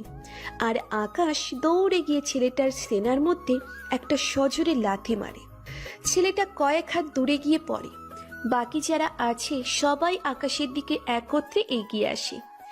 আকাশের পকেটে অল টাইম একটা সিজার ব্লেড থাকে, সেটা হাতে নিয়ে একটা একটা করে মারতে থাকে। কারো হাতে, কারোর পেটে, সব কয়টা মাটিতে শুয়ে গড়াগড়ি করছে। মাহি দৌড়ে এসে আকাশকে জড়িয়ে ধরে আর কান্না করে দেয়। এই পাগলি, কান্না করছো কেন? আমি আছি তো। আমি থাকতে তোমার গায়ে কে হাত দিবে? এমন বুকের পাঠা কার হয়েছে যে আমার কলিজার গায়ে হাত দিবে? এদিকে পুরো কলেজ হা হয়ে তাদের দুজনের দিকে তাকিয়ে আছে, তাদের কেমিস্ট্রি দেখছে। মাহি আকাশের বুকের মধ্যে মুখ গুজে দিয়ে কান্না করেই যাচ্ছে। সে আজ বুঝে নিয়েছে আকাশ কেমন, কাকে সে ধোকা দিতে যাচ্ছে, যে তাকে মৃত্যুর হাত থেকে বাঁচিয়ে আনলো সেই তাকেই। সে আজ বুঝে গেছে আকাশের বুকেই তার শেষ ঠিকানা। না, আমি আকাশকে ধোকা দিতে পারবো না। আজ আমি আমার মনের উত্তর পেয়ে গেছি। ওকে নিয়ে আমি দূরে কোথাও চলে যাব, থাকবো না আর এই শহরে। দুজনে মিলে দূরে কোথাও গিয়ে ঘর সংসার করব। এদিকে আকাশ মাহিকে শান্ত করতে ব্যস্ত। তারপর মাহিকে কোনো রকম শান্ত করে বুঝিয়ে শুনিয়ে বাসায় দিয়ে আসে। মাহি যেন পাগল পাগল হয়ে যাচ্ছে, কারণ সে আকাশকে হারাতে পারবে না। এভাবে আরো কিছুদিন কেটে যায়, বাকি মাত্র 3 দিন। আকাশ এই কয়দিনে লক্ষ্য করেছে মাহিও কেমন যেন পরিবর্তন হয়ে গিয়েছে। আকাশ যে সময়টা ওর সাথে থাকে সেই সব সময় আকাশের সাথে ছায়ার মতো লেগেই থাকে, আর দূরে থাকলে সর্বদা ফোন দিয়ে খোঁজ খবর নেই। সকাল থেকে মাহির ফোনে ওর বস ফোন করছে, কিন্তু সে ভয়ে ফোন রিসিভ করছে না। সে বসকে কি বলবে, আর সে আকাশকে ধোকা দিতে চায় না। বস বেশ কয়েকবার ফোন দেয়, না পারাতে ফোন রিসিভ করে। কি সমস্যা মাই? এত সময় ধরে ফোন দিচ্ছি, ফোন রিসিভ করছো না কেন? বস, একটু সমস্যায় ছিলাম, আকাশ আমার সাথে ছিল, তাই ফোন রিসিভ করিনি। মিথ্যে বললাম। ও শুনো, হাতে আর বেশি সময় নেই। তোমার ফোনে একটা ঠিকানা টেক্সট করব আমি, তখন তুমি আকাশকে ফুসিয়ে ফাঁসিয়ে আমার টেক্সট করার ঠিকানার মতো চলে আসবা। যদি কোনো কারণে এদিক ওদিক হয়, জানোই তো তোমার মায়ের অপারেশন হবে না টাকার কারণে। মাহি কি করবে কিছুই মাথা কাজ করছে না। সে এমন মিশনে যোগ দিয়েছে কারণ এই মিশনটা করলে তারা তাকে মোটা অঙ্কের একটা টাকা দিবে, যা দিয়ে তার মায়ের চিকিৎসা সে ভালোভাবে করাতে পারবে। তার মায়ের লিভারে টিউমার ধরা পড়েছে, সেটার অপারেশন করতে হবে। একদিকে আকাশ, অন্যদিকে তার জন্মদাত্রী মা। কাকে রেখে কাকে বাঁচাবে সে? আমার মাকে বাঁচাতেই হবে। মনের মধ্যে পাথর রেখে না না বস, মিস হবে না। আমি ওকে নিয়ে ঠিকানা মতো চলে আসব। বস ফোন কেটে দেয়। মাহি মাটিতে বসে কান্না করে দেয়। আকাশ, বিশ্বাস করো, শুরুতে আমি তোমায় ঠকাতে চেয়েছিলাম, কিন্তু পরবর্তীতে তোমার সাথে থাকতে থাকতে তোমায় ভালোবেসে ফেলেছি। তোমায় ছাড়া থাকবো কি করে আমি আকাশ? বলে কান্নার মাত্রা আরো বাড়িয়ে দেয়। আকাশ সমস্ত মাফিয়ার ক্রুদেরকে একত্রে করার সিদ্ধান্ত নেয়। অন্যদিকে আলিবাবা পরিপূর্ণভাবে প্রস্তুত। আজ বাদে কাল সে বাংলাদেশে হামলা করবে। তারপর বাংলাদেশটাকে সে তার নিজের দখলে করে নিবে, আর সে এই দেশে গড়ে তুলবে সন্ত্রাস আর জঙ্গিবাদ। সে এখনো জানে না তার জন্য কাল অপেক্ষা করছে। তার মৃত্যু ওই কালের হাতেই লেখা আছে। আলিবাবা আরো কয়েকটা টিম বাংলাদেশে পাঠায়, যে শহরের বিশেষ বিশেষ জায়গায় মাইন ফিট করে রাখতে। সে আগামীকালকে বাংলাদেশে আসবে। আকাশ মাফিয়ার সমস্ত ক্রুদেরকে একত্রে করে সবার উদ্দেশ্যে কিছু কথা বলে। যে আমাদের দেশ আজ বাদে কাল অন্যরা ছিনিয়ে নেওয়ার চেষ্টা করবে, তোমরা কি তাদের বিরুদ্ধে রুখে দাঁড়াবে না পিছু হেঁটে যাবে? সকলেই একত্রে বলে ওঠে, আকাশ ভাই, আমরা কখনোই পিছু হাঁটবো না। যত যাই হোক না কেন, বাইরের যে কোনো খারাপ শক্তি আমাদের দেশকে ছিনিয়ে নিতে পারবে না। তাহলে কালকের জন্য রেডি থাকো। সকলেই ওই আলিবাবা আর তার টিমের সমস্ত সদস্যকে মেরে এই বাংলার মাটিতে পুঁতে রাখবো। আকাশ তারপর বাসায় চলে যায়। বাসায় গিয়ে মাহিকে ফোন দিচ্ছে, কিন্তু সে রিসিভ করছে না। আকাশ অনেকগুলো ফোন দেয়, তাও কোনো খবর নাই। মাহি একটু পর নিজেই ফোন দেয়। কলিজে সরি, আসলে ওয়াশরুমে ছিলাম, দেখতে পাইনি। আচ্ছা যাও, ফ্রেশ হয়েছো, এবার কিছু খেয়ে নাও। আচ্ছা, আর কিন্তু বিকেলে দেখা করব। আচ্ছা। তারপর আকাশ খেয়ে দিয়ে একটু বিশ্রাম নেয়। বিকেল বেলায় মাহি ফোন করতেছি দেখা করতে যাওয়ার জন্য। কলিজা, আর মাত্র 5 মিনিট, আসতেছি। 5 মিনিটের মধ্যেই মাহির বাসার সামনে চলে যায়। তারপর দুজনে মিলে ঘুরতে বের হয়। দুজনে নদীর পাড়ে একটা জায়গায় বসে আছে। উপরে আবার পার্ক। দুজনেই বসে বসে কথা বলতেছে। হঠাৎ একটা পিচ্চি বাচ্চা এসে মাহির কাঁধে হাত দেয়। বাচ্চাটার হাতের মধ্যে একটা বল। আন্টি, আমার সাথে খেলা করবা? আম্মু না কোথায় যেন চলে গেছে। বাচ্চাটাকে দেখে মায়া লেগে যায়। হ্যাঁ বাবু, করবো তো, কিন্তু তোমার আম্মু কোথায় চলে গেছে? জানি না তো কোথায় গেছে। আকাশ, তুমি বসো, আমি বাচ্চাটার সাথে একটু বল নিয়ে খেলা করি। আমার বাচ্চাদের সাথে খেলতে খুব ভালো লাগে। আচ্ছা যাও। মাহি আর বাচ্চাটাকে খেলা করতেছে। আকাশ দূর থেকে ওর দিকে হা হয়ে তাকিয়ে আছে। মাহিকে একদম বাচ্চা বাচ্চা লাগতেছে। কি কিউট লাগতেছে মাহিকে দেখতে। ইস, মাহি যদি সত্যি আমায় ভালোবাসতো কখনোই ওর হাত ছাড়তাম না। কিন্তু আফসোস, আমার কপাল খারাপ। আকাশ হঠাৎ লক্ষ্য করে মাহির ব্যাগে থাকা ফোনটা বাজছে। আকাশ প্রথমে চিন্তা করে মাহিকে ডাক দিবে কিনা। পরে আবার ভাবলাম, না থাক, মেয়েটা খেলতেছে খেলুক। ফোনটা লাগাতার বেড়েই যাচ্ছে। ভাবলাম ফোনটা আমি রিসিভ করব, কিন্তু ফোনটা হাতে নিতেই কেটে গেল। ফোনের স্ক্রিনে নাম্বারটা চেক করলাম, কে ফোন দিয়েছে। দেখলাম বস দিয়ে সেভ করা নাম্বারটা। এটা দেখে তো 1000 ভোল্টের একটা ঝাটকা খেলাম। আবার একটু পর একটা মেসেজ আসলো বস নাম্বারটা থেকে। কালকে আকাশকে নিয়ে মদিনা টাওয়ার পিছনে যে বাড়িটা আছে সেখানে চলে আসবা। আমাদের বস কালকে দেশে আসবে, আর বস আরো কয়েকটা টিম দেশে পাঠিয়েছে। বড় বড় যত বাড়ির সুপার সব আছে সব জায়গায় মাইন্ড ফিট করে রাখবে। পুরো শহর মেয়েটে তামা হয়ে যাবে। এমনিতেই আকাশ একটা ঝটকার মধ্যে আছে। তার উপরে এমন মেসেজ দেখে ওর পায়ের নিচ থেকে যেন মনে হয় মাটি সরে গেছে। আকাশ ভাবতেছে এখন কিভাবে কি করবে সে তো এখন সব জেনে গেছে। সে মনে মনে একটা প্ল্যান সাজিয়ে ফেলে। একটু পর বাচ্চাটার মা এসে কান্নাকাটি শুরু করে দেয়। আল্লাহ, আমার বাচ্চা পড়ে। বাচ্চাটাকে দেখে তো চাপটে ধরে কান্না শুরু করে। এই যে এখন কেন কান্না করছেন? বাচ্চাকে রেখে এদিক সেদিক যখন যান তখন মনে থাকে না বাচ্চার কথা? আসলে আমি কোথাও যাই নাই, সে খেলতে খেলতে হুট করে আমার নজর এড়িয়ে এখানে চলে এসেছে। যাই হোক, বাচ্চার দিকে একটু ভালো করে নজরদারি রাখবেন। বাচ্চাটাকে নিয়ে ওর মা চলে যায়। মাহি এসে আকাশের পাশে বসে। কলিজা, আমারে কেন জানি খুব ভয় করছে। কেন জানি মনে হচ্ছে তুমি আমার লাইফ থেকে চিরতরে হারিয়ে যাবা। মনে মনে নিজেই তো প্রতারণা করতেছো। থেকে বা হারিয়ে যাওয়ায় কি বা আসা যাবে? কেন তোমার এমন কেন মনে হয় যে আমি হারিয়ে যাব? জানি না, কেন জানি খুব ভয় করতেছে। আচ্ছা কলিজা, তোমার একটা হাত দাও তো। আকাশ মাহির দিকে হাত বাড়িয়ে দেয়। মাহি আকাশের হাতটা ধরে, ওর বুকের উপর রাখে। কিছু অনুভব করতেছো? হ্যাঁ, খুব কাঁপতেছে বুকটা।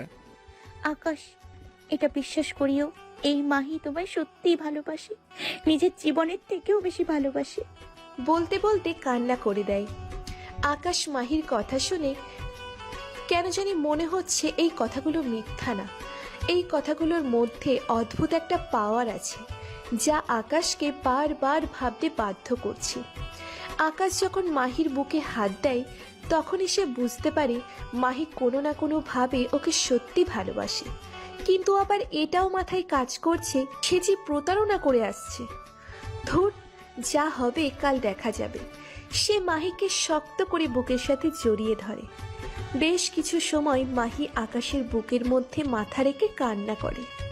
আকাশ মাহিকে অনেক কষ্টে শান্ত করে। তারপর দুজনেই সেখান থেকে উঠে রিকশা নেয় বাসার উদ্দেশ্যে। আকাশ আগেই মাহিকে বাসায় পৌঁছে দেবে, পরে সে বাসায় ফিরবে। মাহির বাসার সামনে আসার পর মাহি নেমে যায় রিকশা থেকে আর আকাশকে বলে, কলিজা, কাল আমার সাথে এক জায়গায় যেতে হবে, তুমি রেডি হয়ে থেকো। আকাশ আর পাল্টা প্রশ্ন করে না যে কোথায় যাবে। সে তো জেনেই গেছে মাহিটাকে কোথায় নিয়ে যাবে। আচ্ছা, সমস্যা নাই, যাব। আকাশ বাসায় না গিয়ে সোজা রিকশা নিয়ে ওদের টিমের আসল পাওয়ার পয়েন্ট যেটা সেখানে চলে যায়। সেখানে ইয়াসিন আরো অনেক ক্রু মেম্বাররা আছে। সে ইয়াসিন আর যারা এখন মজুদ আছে সবাইকে নিজের প্ল্যানটা বলে। ইয়াসিন তো কোনো মতেই রাজি না যে আকাশ একা যাবে, তার কথা হচ্ছে সেও যাবে তার সাথে। ইয়াসিন, সমস্যা নাই, আমি তো আর একা যাব না। আমি যাওয়ার কিছু সময় পর একটা সিগন্যাল পাঠাবো তোর ফোনে, বা যদি সিগন্যাল পাঠাতে না পারি তাহলে 30 মিনিট ওয়েট করবি, পরে সোজা হামলা করবি। আগে থেকে তোরা পুরো এলাকাটাকে ঘেরাও করে ফেলবি। আচ্ছা ভাই। আর শোন, ওরা শহরের সমস্ত বড় বড় যত বাড়ি বা টাওয়ার আছে সব জায়গায় মাইন ফিট করবে, সেগুলো ডিফিউজ করার ব্যবস্থা কর। ইয়াসিন আকাশের কথা মতো ক্রু মেম্বারদেরকে আলাদা আলাদা করে কাজে পাঠিয়ে দেয়। সমস্ত কিছু প্ল্যান করা শেষ। আকাশ বাসায় চলে আসবে, তার আগেই সে নাসির ভাইকে ফোন দেয়, কিন্তু ফোন বন্ধ আসছে বারবার। আকাশ তো কিছুই বুঝে উঠতে পারছে না। সে বাসায় যাওয়ার আগে এক পাক নাসির ভাইয়ের বাসায় যায়, কিন্তু নাসির ভাই নাকি নেই। বাসায় এসে ঘুমিয়ে পড়ে। সকালে উঠে নাস্তা করে একটু মাহির সাথে কথা বলে, পরে আবার বাসায় এসে পড়ে। মাগরিবের পর প্রায় 7টার দিকে মাহি ফোন দেয়।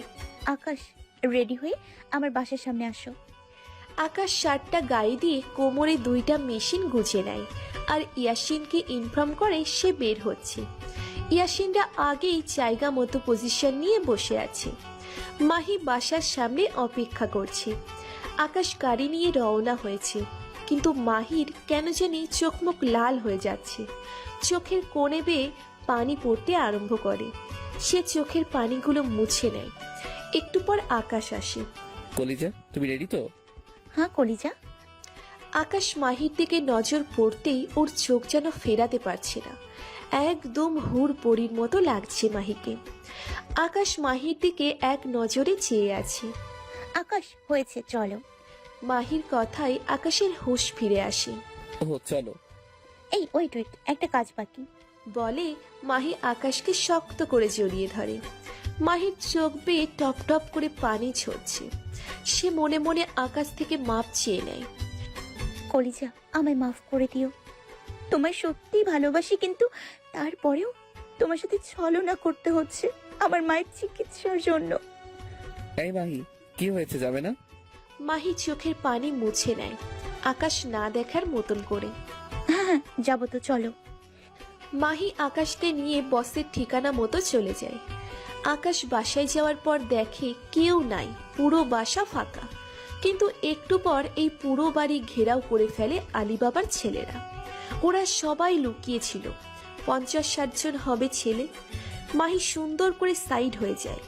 আকাশ এতজনের সাথে কখনোই পেরে উঠবে না। এমন সময় আলিবাবা আসে। আলিবাবা বাংলাদেশে চলে আসছে। মাহি আলিবাবার সাথে গিয়ে দাঁড়ায় আর মাথা নিচু করে দাঁড়িয়ে আছে। আকাশ, এখনো সময় আছে, ভালোই ভালোই আমার দলে যোগ দে, ভালো একটা অবস্থান করে দেব তোর। আলিবাবা বাংলাও পারে। তোর মতো দেশদ্রোহীর সাথে মিলে কাজ করব সেটা ভাবলি কি করে? আই, তোর খুব দেমাগ, হ্যাঁ? আই, তোরা চেয়ে চেয়ে কি দেখছিস? যা ওর কলিজাটা শরীর থেকে চিড়ে নিয়ে আয়, আজ দেখবো ওর কত বড় কলিজা হয়েছে। আমার সামনে বড় গলায় কথা বলে। ছেলে পেলে আকাশের দিকে এগিয়ে আসে মারার জন্য। আকাশ ছেলেগুলোকে একাই মারতে শুরু করে। 10-12 জনকে সে কিছু সময়ের মধ্যে মাটিতে শুইয়ে দেয়। এবার আরো কিছু ছেলে পেলে এগিয়ে আসে ওকে মারার জন্য, হাতে বিভিন্ন রকমের তলোয়ার। আকাশ পকেট থেকে সিজার ব্লেডটা বের করে আর একে একে ওইগুলাকেও মেরে মাটিতে ফেলে দেয়।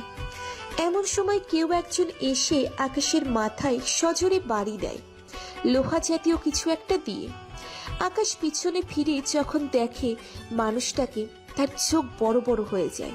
আকাশ পিছন ফিরে দেখে নাসির ভাই, যাকে সে অন্ধের মতো ভরসা করত। সেই নাসির ভাই তার সাথে। আকাশের যেন বিশ্বাসই হচ্ছে না। আকাশের মাথার পেছন সাইড থেকে চুইয়ে চুইয়ে রক্ত পড়ছে, তাও সে হার মানবে না। নাসির ভাইকে শরীরের সমস্ত শক্তি দিয়ে লাথি মারে। নাসির ভাই সোজা মাটির উপরে গিয়ে আছড়ে পড়ে। আলিবাবার লোকেরা এসে আকাশকে ধরে ফেলে। এমনভাবে ধরেছে সে নড়তে চড়তেও পারছে না। আলিবাবা এসে আকাশের থুতনির মধ্যে হাত দিয়ে, আই কুত্তার বাচ্চা, তোর অনেক পাওয়ার, হ্যাঁ? নিজেকে এই শহরের ডন মনে করিস? ভালোই ভালোই বলেছিলাম আমাদের দলে যোগ দেওয়ার জন্য, কিন্তু তুই করিসনি। এবার মরার জন্য রেডি হ। আলিবাবা একজনের হাত থেকে পিস্তল নিয়ে আকাশের দিকে তাক করে। এমন সময় নাসির ভাই মাটি থেকে উঠে এসে, আলিবাবা না, ওকে তুমি নয় আমি মারবো। অনেক বছর ওর হয়ে কাজ করেছি, কিন্তু সে জানে না আমি তার বাপ, আর ওর কত বড় সাহস আমাকে লাথি মারে। বলে আলিবাবার হাত থেকে পিস্তলটা নিয়ে নেয়।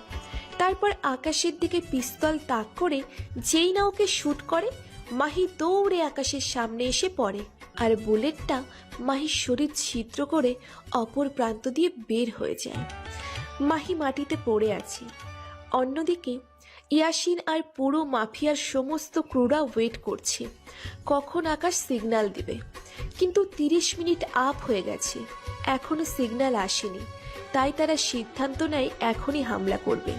ইয়াসিন সবাইকে নিয়ে মদিনা টাওয়ারের পিছনে যায়। পিছনে যাওয়ার সাথে সাথেই আলিবাবার লোকেরা খবর পেয়ে যায়, আর ওরা অস্ত্রশস্ত্র নিয়ে মাফিয়ার ক্রুর উপরে হামলা করে। কিন্তু মাফিয়ার এত হাজার ক্রুর সামনে আলিবাবার এই অল্প সংখ্যক লোক মশা মাছির থেকেও ছোট্ট একটা প্রাণী। মাফিয়ার ক্রুরা আলিবাবার টিমের সব কয়টাকে আটক করে, সাথে আলিবাবা ও নাসির ভাইকেও। আকাশের মাথা যেন ভো ভো করে ঘুরতেছে, সে যেন শক্তিই পাচ্ছে না কিছু করার মতো। ইয়াসিন দৌড়ে গিয়ে আকাশকে ধরে। ভাই আপনার কি হয়েছে? আমার কিছু হয় নাই, মাইকে দেখ। ভাই ওনার তো শরীর থেকে প্রচুর পরিমাণে রক্ত বের হচ্ছে। তাড়াতাড়ি হসপিটালে নিয়ে যা, আর আমি এদিকটা দেখছি। ইয়াসিন তাড়াতাড়ি গাড়িতে করে মাহিকে হসপিটালে নিয়ে যায়। আকাশ পায়ের থেকে জুতা খুলে আলিবাবার গালে কষিয়ে কয়েকটা লাগিয়ে দেয়। নাসির ভাইকেও কয়েকটা মারে। এই বাচ্চা ছেলে, আমাকে যত মারবি মার, কিন্তু আমাদের কাজকর্ম তুই কখনো দমিয়ে রাখতে পারবি না। একটু পরেই পুরো শহরটা তামা হয়ে যাবে, তোরা শুধু দেখেই থাকবি। তোরা আমার কাজকর্মের কাছে বাচ্চার চাইতেও ছোট। সেই স্বপ্ন নিজের ভিতরেই রেখে দে। আমি ছেলেপেলেকে অনেক আগেই মাইন্ড ডিফিউজ করতে লাগিয়ে দিয়েছি। আকাশ ঠিকমতো কথাও বলতে পারছে না, কথা বলতে বলতে ঢুলে পড়ে যাচ্ছে। এই তোরা কোথায়? এখান থেকে একটাও যেন নিজের মাটিতে ফিরে যেতে না পারে। সব কয়টাকে মেরে পাশেই কবরস্থানে পুঁতে দিয়ে আসবি। সাথে এই 2 মুখী সাপ নাসির, ওকেও মেরে পুঁতে দিবি। বলতে না বলতেই আকাশ মাটিতে পড়ে যায়। ছেলেপেলেরা ধরে আকাশকে হসপিটালে নিয়ে আসে। একদিন পর আকাশের জ্ঞান ফিরে আসে। সে জ্ঞান ফেরার পর পাগলের মতো আচরণ করতে থাকে। মাহি, এই মাহি, তুমি কোথায়? ইয়াসিন আকাশকে শান্ত করে। ভাই মাহি ঠিক আছে, আপনি চিন্তা করেন না। না, আমি আমার মাহিকে দেখবো। আল্লাহ, এখন কি হবে ওনার? এই অবস্থা তো ভালো না। ডাক্তাররা সময় দিয়েছে 48 ঘন্টার মধ্যে জ্ঞান না ফিরে আসলে এর চিন্তা ছেড়ে দিতে। অলরেডি একদিন পার হয়ে গেছে, এখন জ্ঞান ফেরার কোনো নাম নিশান নাই। এই ইয়াসিন, তুই আমাকে মাহির কাছে নিয়ে চল। ইয়াসিন চুপ করে আছে মাটির দিকে তাকিয়ে। ইয়াসিন, কি বলেছি শুনিসনি? আমাকে মাহির কাছে নিয়ে চল এখনই। ইয়াসিন না পারতে আকাশ মাহির কাছে যায়। আকাশ মাহির কেবিনে ঢোকার পর দেখে যে মাহি একটা বেডের উপরে শুয়ে আছে, মুখে মাস্ক লাগানো। আকাশ মাহির এই অবস্থা দেখে তো আর নিজেকে ঠিক রাখতে পারে না, মাহিকে জড়িয়ে ধরে কান্না করে দেয়। মাহি, তুই এমনটা কেন করলে? আমি ওই দিনই বুঝে গিয়েছিলাম, যেদিন তোমার বুকে হাত দিয়েছিলাম, যে তুমি আমায় সত্যি ভালোবাসো। আর গতকাল কনফার্ম হয়ে গেছি, যখন তুমি আমাকে সেভ করার জন্য নিজের জানটা দিয়ে দিতে চাইলে। এমন সময় একটা নার্স আসে। এই কি করছেন কি আপনি? এমন কান্নাকাটি করলে রোগীর ক্ষতি হবে। এমন কান্নাকাটি না করে ধৈর্য ধারণ করুন, দেখবেন সব ঠিক হয়ে যাবে। আকাশ কান্না থামিয়ে দেয় আর চুপচাপ করে মাহির সামনে বসে থাকে। ভাই খাওয়ার সময় হয়ে এসেছে, কিছু খেয়ে নেন। না, আমি কিচ্ছু খাবো না। মাহিরের জ্ঞান না ফেরা পর্যন্ত ওর সাথে বসে থাকবো। ভাই কিছু না খেলে যে আপনিও অসুস্থ হয়ে যাবেন। সমস্যা নাই, অসুস্থ হলে হব, তাও আমি কিছু খাবো না। আকাশের জেদের কাছে সবাই হার মেনে যায়। দুপুর পেরিয়ে বিকেল হয়ে যায়, মাহির জ্ঞান ফিরে আসে না। আকাশ তো একদম ভেঙে পড়েছে। হঠাৎ মাহির জ্ঞান ফিরে আসে। ইয়াসিন দৌড়ে গিয়ে ডক্টরকে ডেকে নিয়ে আসে। ডাক্তার এসে সমস্ত কিছু চেক আপ করে। না, সব ঠিক আছে, এখন আর কোনো বিপদের আশঙ্কা নেই। মাহির জ্ঞান ফিরতেই দেখতে পায় আকাশ তার পাশে বসে আছে। মাহি বেডে শুয়েই কান্না করে দেয়। সে কোন মুখ নিয়ে আকাশের সাথে কথা বলবে, সে কোন মুখ নিয়ে আকাশের সামনে যাবে। এই কলিজা, কান্না করছো কেন? হ্যাঁ, আমি জানি আমার কলিজাটা আমাকে সত্যি ভালোবাসে, আর আমিও আমার কলিজাটাকে সত্যি ভালোবাসি। বিশ্বাস করো, আমার মায়ের জন্য শুধুমাত্র এমনটা করেছি। আমার কাছে অত টাকা নেই যে আমার মায়ের চিকিৎসা করাবো, তাই বাধ্য হয়ে এই পথ বেছে নিয়েছি। মাহিকে জড়িয়ে ধরে, এই বাবু চুপ করো, যা হয়েছে হয়েছে, তোমার মায়ের চিকিৎসা আমি করাবো। মাহিকে কিছুদিন হসপিটালে রেখে আকাশ তারপর মাহিকে নিয়ে ওর বাড়িতে চলে যায়। বাড়ি বলতে আকাশের মায়ের কাছে, ওদের আসল ভিটেমাটি যেটা সেখানে। আকাশের মা তো মহা খুশি, একদিকে ছেলে এসেছে, অন্যদিকে ছেলে তার পছন্দের মানুষকে নিয়ে এসেছে।